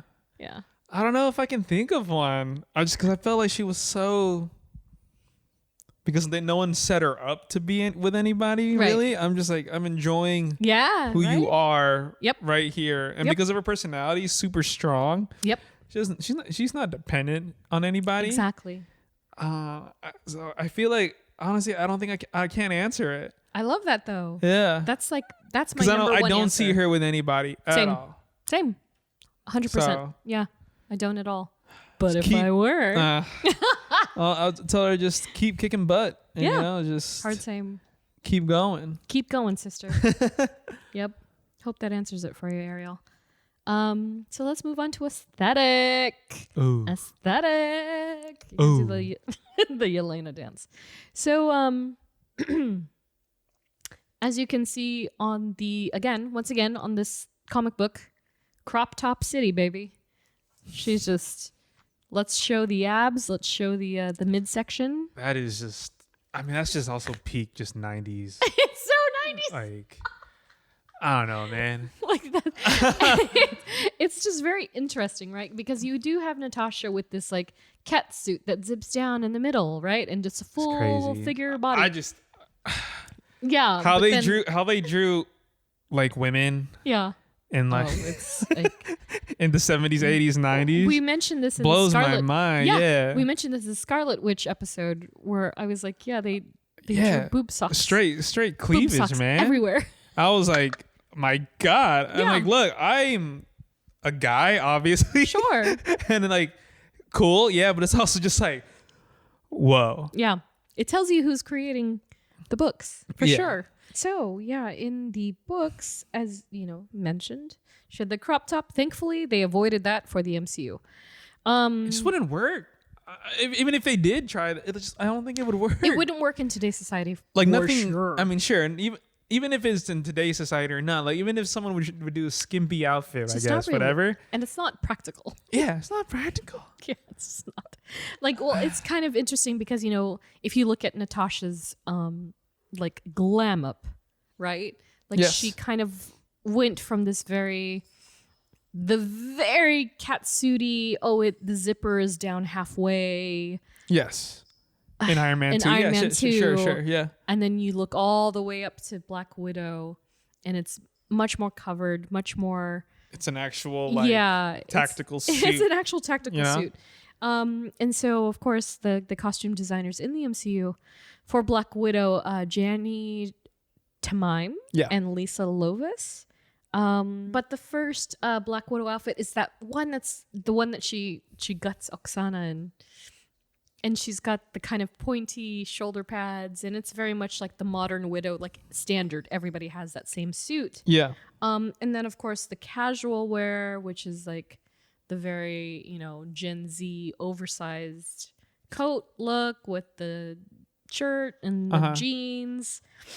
And then the white suit or the winter suit. I love the white yeah. suit. It looks so good. Which I think is obviously, here we go, picture time. Oh, it's the vest. More than likely So good. modeled after her White Widow suit in the comic books, which I thought was another neat Easter egg. And of course, this concept art by Andy Park. Man, Love it. looks good. So good. Yeah, I think it was a clever way to kind of not only pay homage to the comic book outfit, but maybe even sort of preface what her outfit could be further down the line when she establishes her own identity as a widow. Yeah. And not necessarily becoming Black Widow, but White Widow. Which, by the way, there is a Red Widow. There are different colorations. But just those three. Nice.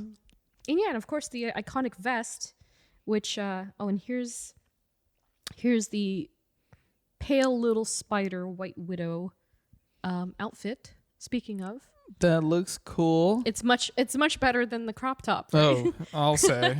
And it's also much more identifying and unique to Yelena. Yeah, To Yelena. I agree. Yeah. I don't even like the crop. I keep looking at the cut. Oh, it's just It doesn't do it it's so for me. 90s. It's very 90s. it is. Yeah. And so this is actually Clint in this panel. This is from the Black Ooh. Widow book. And of course, the iconic vest, like we mentioned. And then in Hawkeye, the costume designer was Michael Crow, who created the black tactical outfit with a night vision scope, which is more or less kind of this. This is the concept art by Josh Nizzi. Do you remember seeing that? Yeah, with the new vest. And then I have a picture of the night vision. I'll post these pictures on social, of course. But the night vision scope comes from a particular arc. Yeah. With the Dark Avengers. That was crazy. I remember yeah. seeing the pictures on Twitter, like when that got released in like one of the teasers. Right. And everyone was like, "Oh my god, yeah, she's in it! She's in it! It's her! It's her! Yeah. There's no one else that wears those goggles." Yeah, and so long story short, she was recruited for Ames High Council, and she ran a city of villains in this outfit with the night vision goggles. That is insane. So they adapted that into Hawkeye. And then, of course, the final outfit, which is bathed in purple. Me and Jeff are just looking at pictures of Yelena. This is basically our life. Dude, following Florence Pugh on Instagram is like the best thing that's happened in my life. Oh my God, Florence Pugh and Rose. Oh, her Blackpink. Her and Haley, following them on Instagram is. Oh, and then you have the added value of Gemma Chan. Has changed my whole life. Sorry, Sam. It's changed my whole trajectory of my life. I love you in every universe. Also, Florence Pugh, Gemma Chan, and Haley. Cooking Steinfeld. with Flo is so like. It's the best. fun. I wish she would do. Well, actually, as much as I would love for it to be a real thing, I do like the Instagram. I love that. Yeah, I the love Instagram element of it all. Sorry, back on track. Oh, yeah. Speaking of food, the mac and cheese outfit, which is iconic. Oh my God, I want that entire fit. Like, I want that fit so bad. Yeah. Apparently, that jacket is one of 2 that exist in the world. And she took it. Wow. Flo took the jacket. I mean, of course she. Yeah. Which, by the way, if you didn't know, like Flo dressed Yelena. Herself. Yes, Yeah, right. She dressed I remember herself. reading that. Yeah. Yeah. Which is really cool. Like Michael Crow like commended Flo on kind of bringing herself to the character in that way. And like they really listened to her. They were like, okay, so what would I was gonna say, yeah. What was Flo's reason for that choice? Like, because she's also like just experimenting. she's on her right? own. Yeah, and it's pivoting all from what we said earlier about how when she left the Red Room, the vest was so sentimental because it was the first thing she bought. Yeah. So she's really carrying it through. Yeah. Yelena is carrying it through Hawkeye, and she's trying all these costumes, or not costumes, but these different Outfits, elements styles, to her outfit. yeah. And so what I love about it is, like obviously she looks very cool, but if you very cool. It's very cool. But if you look at the actual details of what she's wearing, like even in the end credit scene, the stinger for Black Widow, when she's wearing the black and yellow checkered outfit, if you look closer, and I think that's Gucci. I'm pretty sure that's Gucci. Oh. If you look closer, like Flo went down to not only the jewelry, Yeah. which has like there's a ring. And full disclosure, I'm starting to collect every single piece of jewelry. I have 2 of them already. Wow. Yeah, and so there's that one ring that I wear. It's like the laurels. Yeah. It's mother of pearl. Yeah. I got that from Italy, and then I have the wraparound chain necklace that she has. Ooh. Yeah, so I have those 2. But yeah, Flo picked like the pins that are on her coat. Nice. And they're all reminiscent of something from Yelena's personality. Yeah. And so she did that again with the mac and cheese outfit. And so there are another, and there are some that are pulled over from Black Widow. Apparently, I can't remember which ones, but there's like the handgun one, the fingers that look like a gun. And then some other smaller elements like a wolf or a dog or something and a heart. And I was like, that's really cool. I love that she's pulling, because once again, the actor knows the character best. Exactly. Right? So she's really giving her the persona that she feels fits her and fits the exploration that this once really sheltered widow is now becoming her own person. What? This is crazy. This is so crazy. I know what you're thinking. Having dinner with having a delicious meal of mac and cheese with the enemy. What? This is crazy. I did not. That entire scene is incredible. Like Haley and like them bouncing off of one another, and just the dynamic is so wild. My favorite moment was, it's like, oh, man, I could have killed you back there. Yelena's like, what? You could have killed me? Kate Bishop, you're lucky I didn't kill you back there. So good. So good. Oh my God. Like if she wasn't everyone's favorite widow already, that was going to do it. And if you still don't think she's like the best thing that's happened yet, my God, what are you doing? She's so good. She's so fantastic. Yeah. And then of course the New York tourist outfit, which is the one where she discovers that Eleanor and the Kingpin are in cahoots. She's wearing like eyeliner, like pretty like dark eyeliner. Yeah, that too, dark right? eyeliner. Yeah. And then she's got the wraparound chain necklace. She's got the I Heart New York shirt. Yeah. And then like Statue of Liberty glasses. Yeah. Like very like yeah. it's my first time in New York. Yeah, right. You know? Exactly. Like, I want to do all the things. See the Statue of Liberty. Kill Barton, just the usual. Oh my God, so good. Oh, it's so fantastic. And then of course the final outfit, which is the green coat with this purple bathed photo Yes. thing. Fantastic look. My goodness. Loving it. And so when it comes to the color theory of Yelena as a character, she has very similar ones to ones we've mentioned before. The black, which is mystery and enigma. The white, which is eternal and pure. So it could be speculated that the color change isn't only to differentiate Yelena from Nat, but also to kind of symbolize her rediscovery and realignment of self and her discovering her persona. Yeah. So that's kind of why I speculate that, again, perhaps we saw the white outfit back in the day, with the winter widow look, and then that she might have an actual white suit if and when she becomes a quote unquote good guy. I mean, will she ever be a good guy? I don't know. I think she's going to be morally gray for the rest of her MCU life. I love that. I'm okay with that. I mean, it makes sense now in the state of the MCU. Like, we don't need black and white. No. Nope. Let's have people in the middle. Give us just. I appreciate the people in the middle. They do what they do because they think it's the right thing to do. Right. And I think that's obviously where all great stories come from. Right. So, yeah, I think it's great having that mix. Yeah. Keep her morally gray. Yeah, I'm here for that. Morally gray and Arrow Ace. Yeah. That would be Anti-heroes, anti-villain. I mean, and something very different than what they've done. So give us Deadpool. I know. I'm waiting on it. Yeah, right. It's happening. Oh god. But yeah, Deadpool. Can you imagine Deadpool and Yelena in a movie together? I want Deadpool, Daredevil, I just want Yelena, Deadpool in and every Bucky. And Bucky's the most like muted. Exactly. Like, oh my god, he would go crazy. Yeah. And so in other versions and in other media, so other versions of this character, in comparison to other characters, Yelena has a humble array of variants and clones, because who doesn't have a clone in the comic books? Yeah. She has a clone also referred to as the Dark Widow.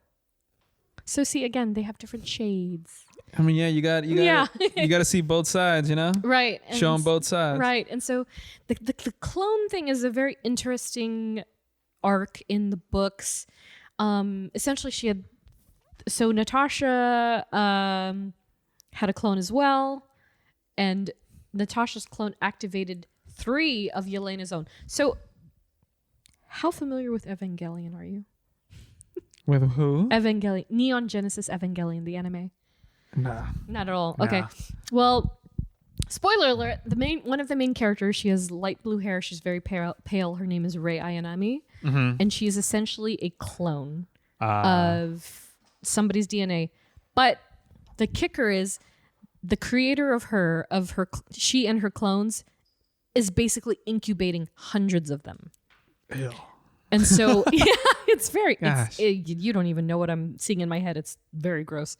And so it's like a fish tank of clones. And whenever one is needed or one dies, they replace it with another one. And so similarly, the same could be said for Natasha and Yelena's clones, in that when this Natasha clone was activated, she activated 3 of Yelena's, and they all had no real recollection of who they were. Uh-huh. So they were operating as 3 independent women who just bore the exact likeness of Yelena Belova. And so they were just dispensable body doubles. And so it was kind of messed up. So this Natasha clone was being tailed.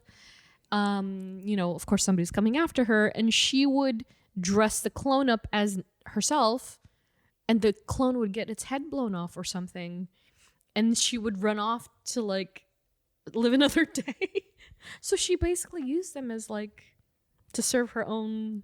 This is like it's super messed up. I don't know if you watch. I don't know if you keep up. This is that's like a Rick and Morty episode. Is it? Yeah, as it literally, because long story short, because Rick is the smartest person in the world, and there's multiple Ricks in the universes, whatever. Yeah. So the main Rick, which is Rick C-137, I think, which is the smartest Rick of all the Ricks. Okay. He makes clones of himself. Is Pickle Rick one of them? Huh? Is Pickle Rick one of them? Pickle Rick is one of them. He turned himself into a pickle. Yeah. Okay. He's like that's the main one. Oh my but he God. turned himself back. But long story short, he creates a Rick. Yeah. He creates clones of himself. Yeah. So that the Council of Rick can't kill him. Oh my gosh, it's the same thing. And yeah, can't kill him because we gotta kill the main Rick, and like they don't know which one's the real one because that wasn't the real Rick. That's exactly the same story. Oh my God. But then the Ricks all gain a consciousness of they're like, oh no, wait, and then they find out, oh, I'm the clone Rick. Yes. And then they die. Oh my gosh, it's the same thing. Yeah.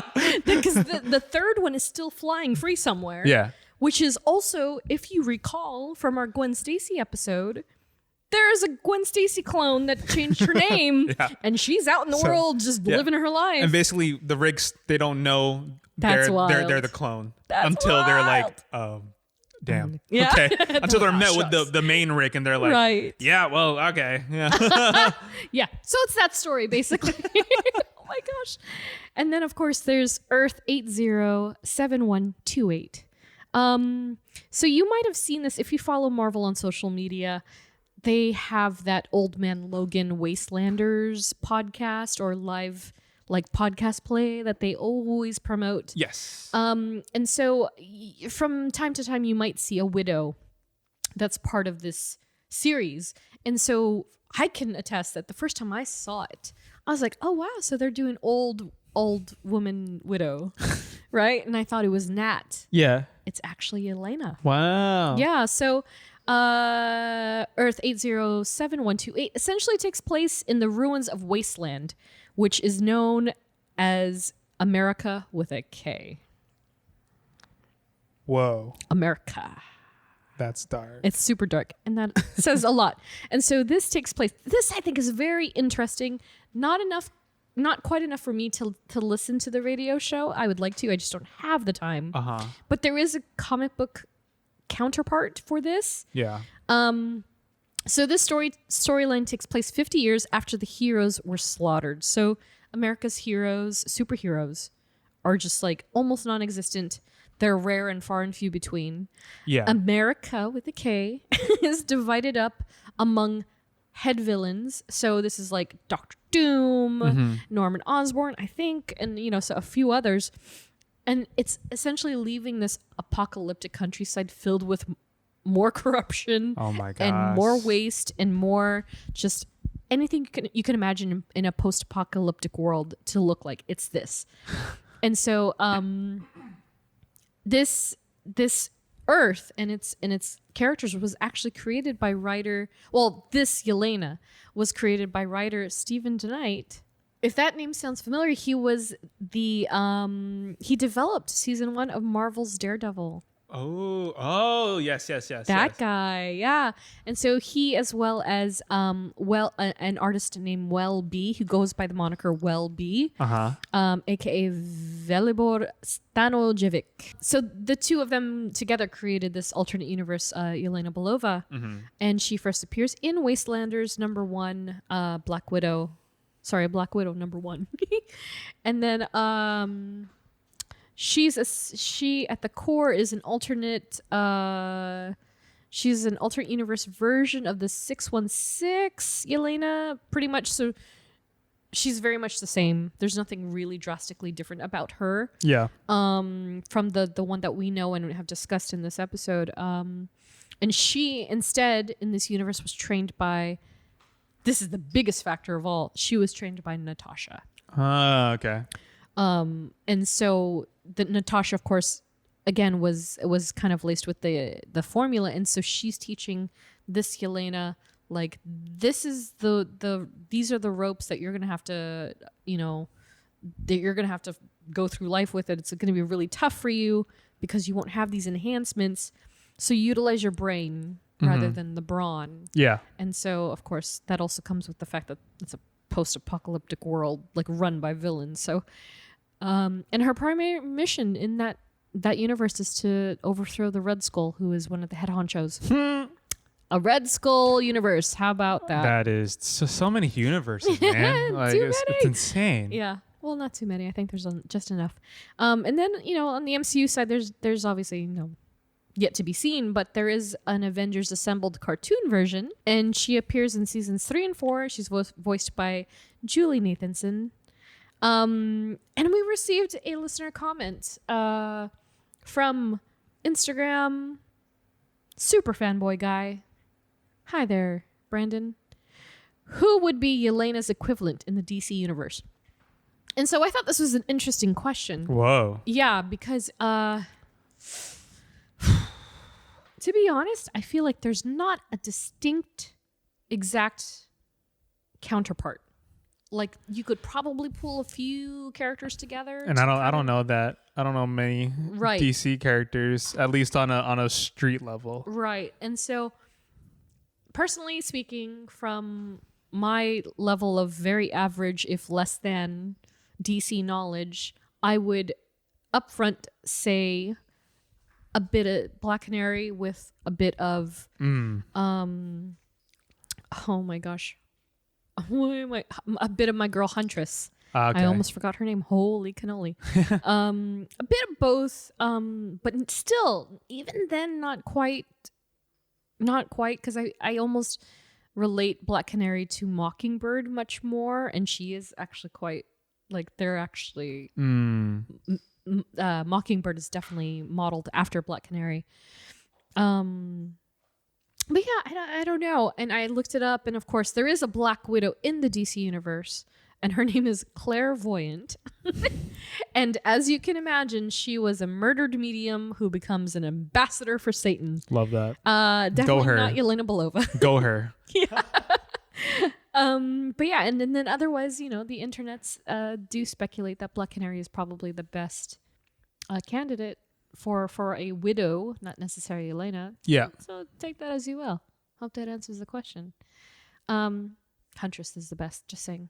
That was a version of her was played by Mary Winstead in the Harley Quinn film. Oh, no. Birds of Prey. Yeah. So for the future of the character, I feel like we've discussed this quite a bit.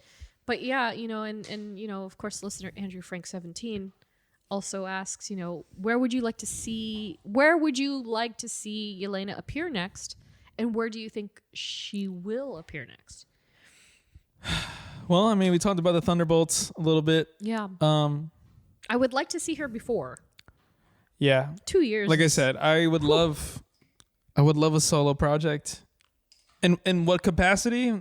I don't know. Is it a limited series? Yeah. Or does she pop up in some? I don't know.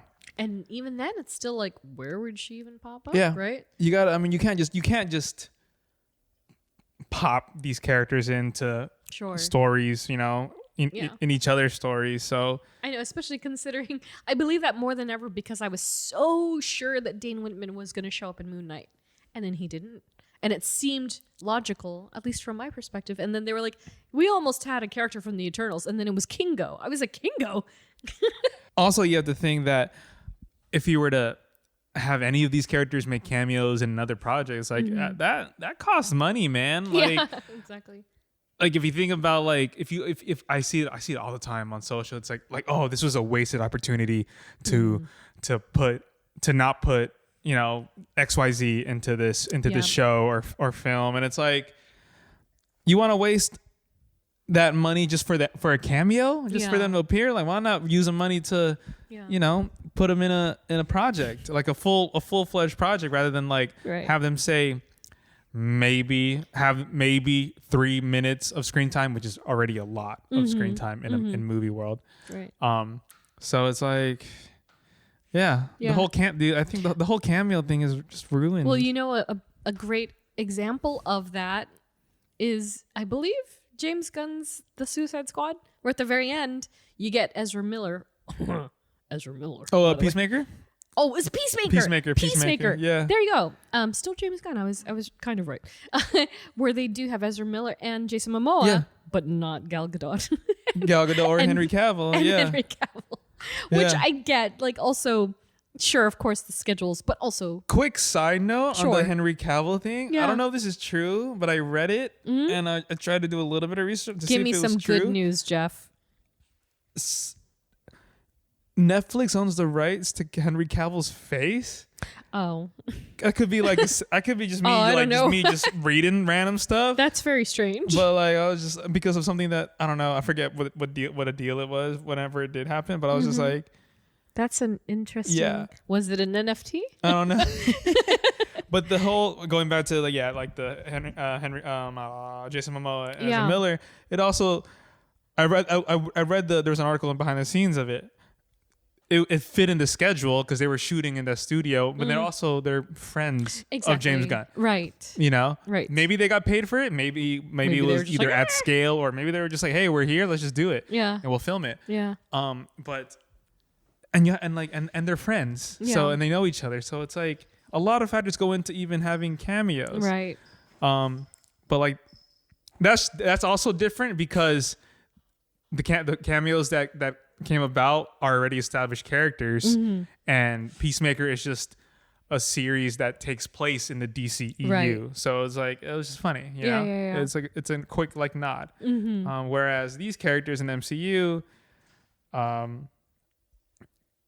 because it's a new character, like you don't want to waste that character just to say like, "Hey, what's up? Bang, bang, boom, boom." Yeah, and then leave. And you're like, "Oh, I wish I saw it." And it's like, "Yeah, well, you know, it's gonna take some time." So this is my theory. I think we're going to see Yelena next, regrettably, in a while. And that'll be Captain America 4. Yeah, I would say I not think for a while. she's going to... Yeah. I think she'll pop up there. Yeah.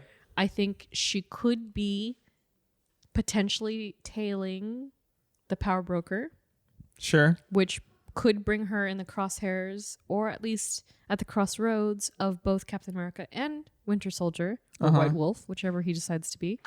Yeah. And whether or not she'll be working with the Power Broker, because God knows what Valentina's going to make her do. Exactly. Too. We Right. we haven't even explored that Exactly. because Valentina has made super small cameo. So it's Right. like now what's her and then they're not going to just waste Julia yeah, Louis right. Dreyfus's talent. And this is why I think it is going to be reserved for a bigger thing like Captain America 4, because that is the It's essentially sure. that's the next biggest thing, right? Yeah. So that's my answer. That's a pretty valid one. Yeah, Pretty valid one. we'll see, I guess.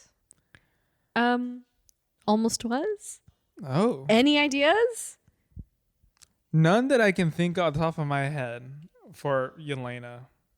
No. It's a tough one. Yeah, I personally, I never would have imagined anybody in particular. Yeah. I never would have imagined anybody in particular, but it would have been kind of funny if they got Emily Blunt Just a little bit. to come back and reclaim her title, so to Yeah. speak.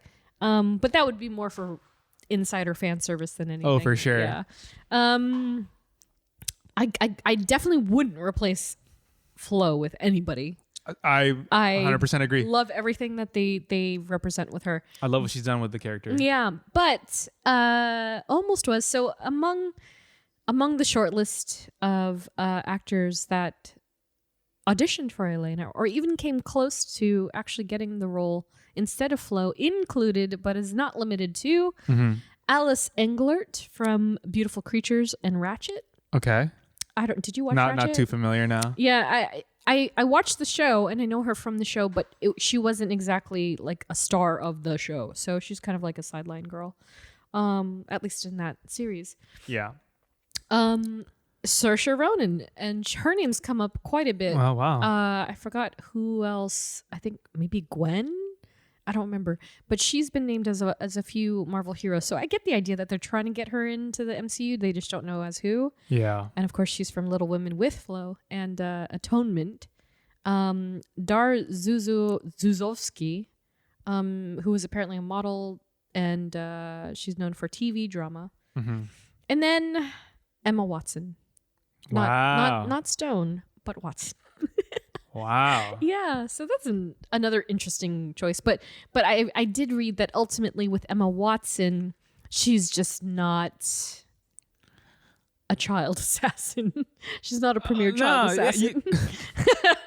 She's gonna go from the the wizarding world of Harry Potter to slicing up the KGB. I really I do really respect and appreciate Emma Watson. Could not see her as Yelena Belova. I don't see it either. No way. No. Not in a million. Yeah. So thank you, Flo. Thanks for being there. Oh yeah. Some suggested reading for our friends. So for some old school Widow vibes, check out Black Widow, Pale Little Spider, 2002 by Greg Rutka, Igor Kordy, and Chris Chukri. So this was a 3-part arc printed under the Marvel Max. So this is the one that has Piotr and got it. Okay. Yeah, all that gross stuff. The adult content. And again, it can't be found digitally on Marvel's apps. So good luck hunting that down. You can get it in print off of eBay or Amazon if you wish. Black Widow 1999. So this is the debut book with Yelena by Devin Grace and J.G. Jones and Dave Kemp.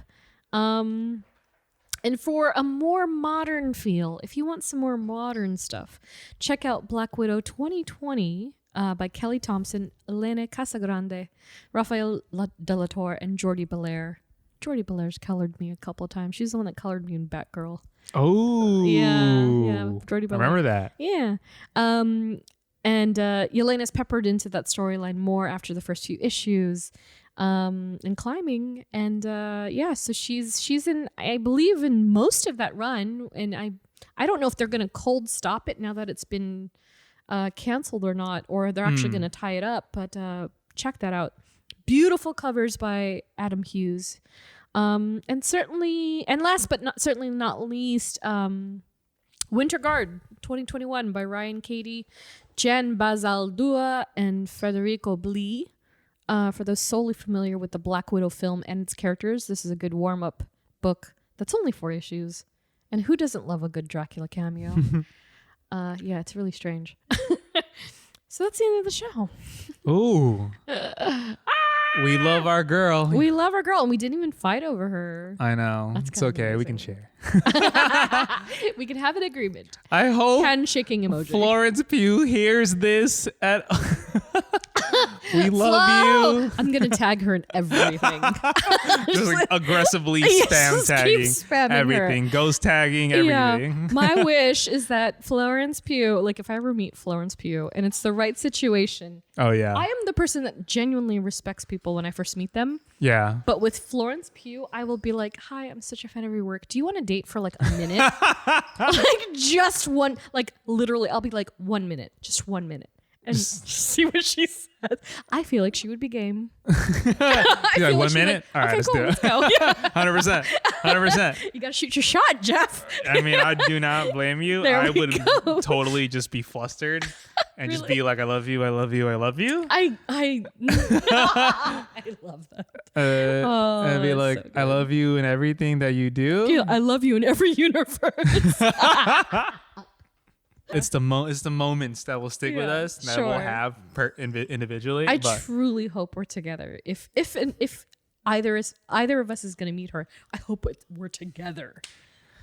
we can only hope and dream, man. She seems like the coolest person in the world just to be and hang out with. Like just to even like go out and have a drink with, which is I'm all for. Aperol spritz, apparently. Oh, sounds great. Or That's she what can she's cook us a into. nice meal that Cooking with Flo. Yeah. Geoffrey and Dai. I love it. We're speaking it into existence. Yes. Yes.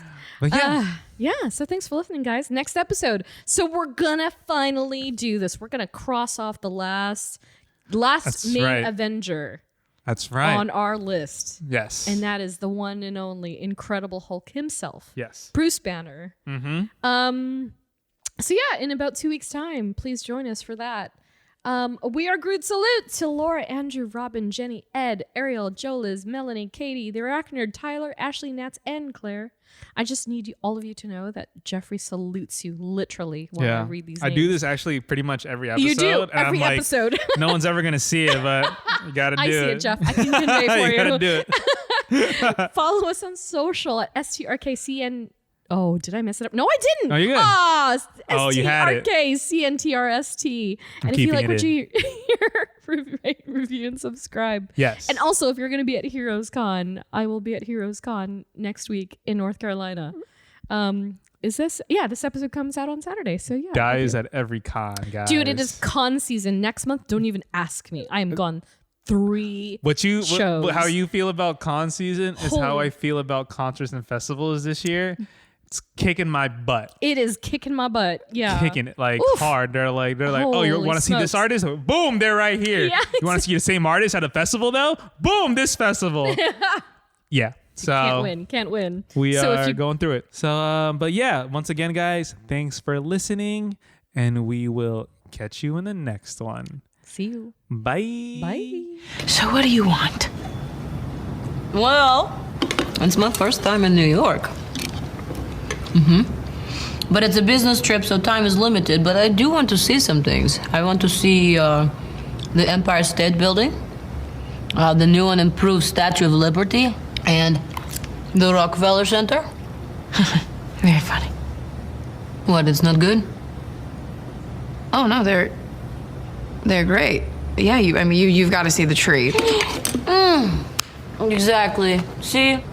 I love American Christmases. The tree, the presents, the super-powered reindeer, Rudolph. Rudolph. He's so weird. Have you ever eaten reindeer? cannot say I've had the pleasure. No. No, it is not a pleasure.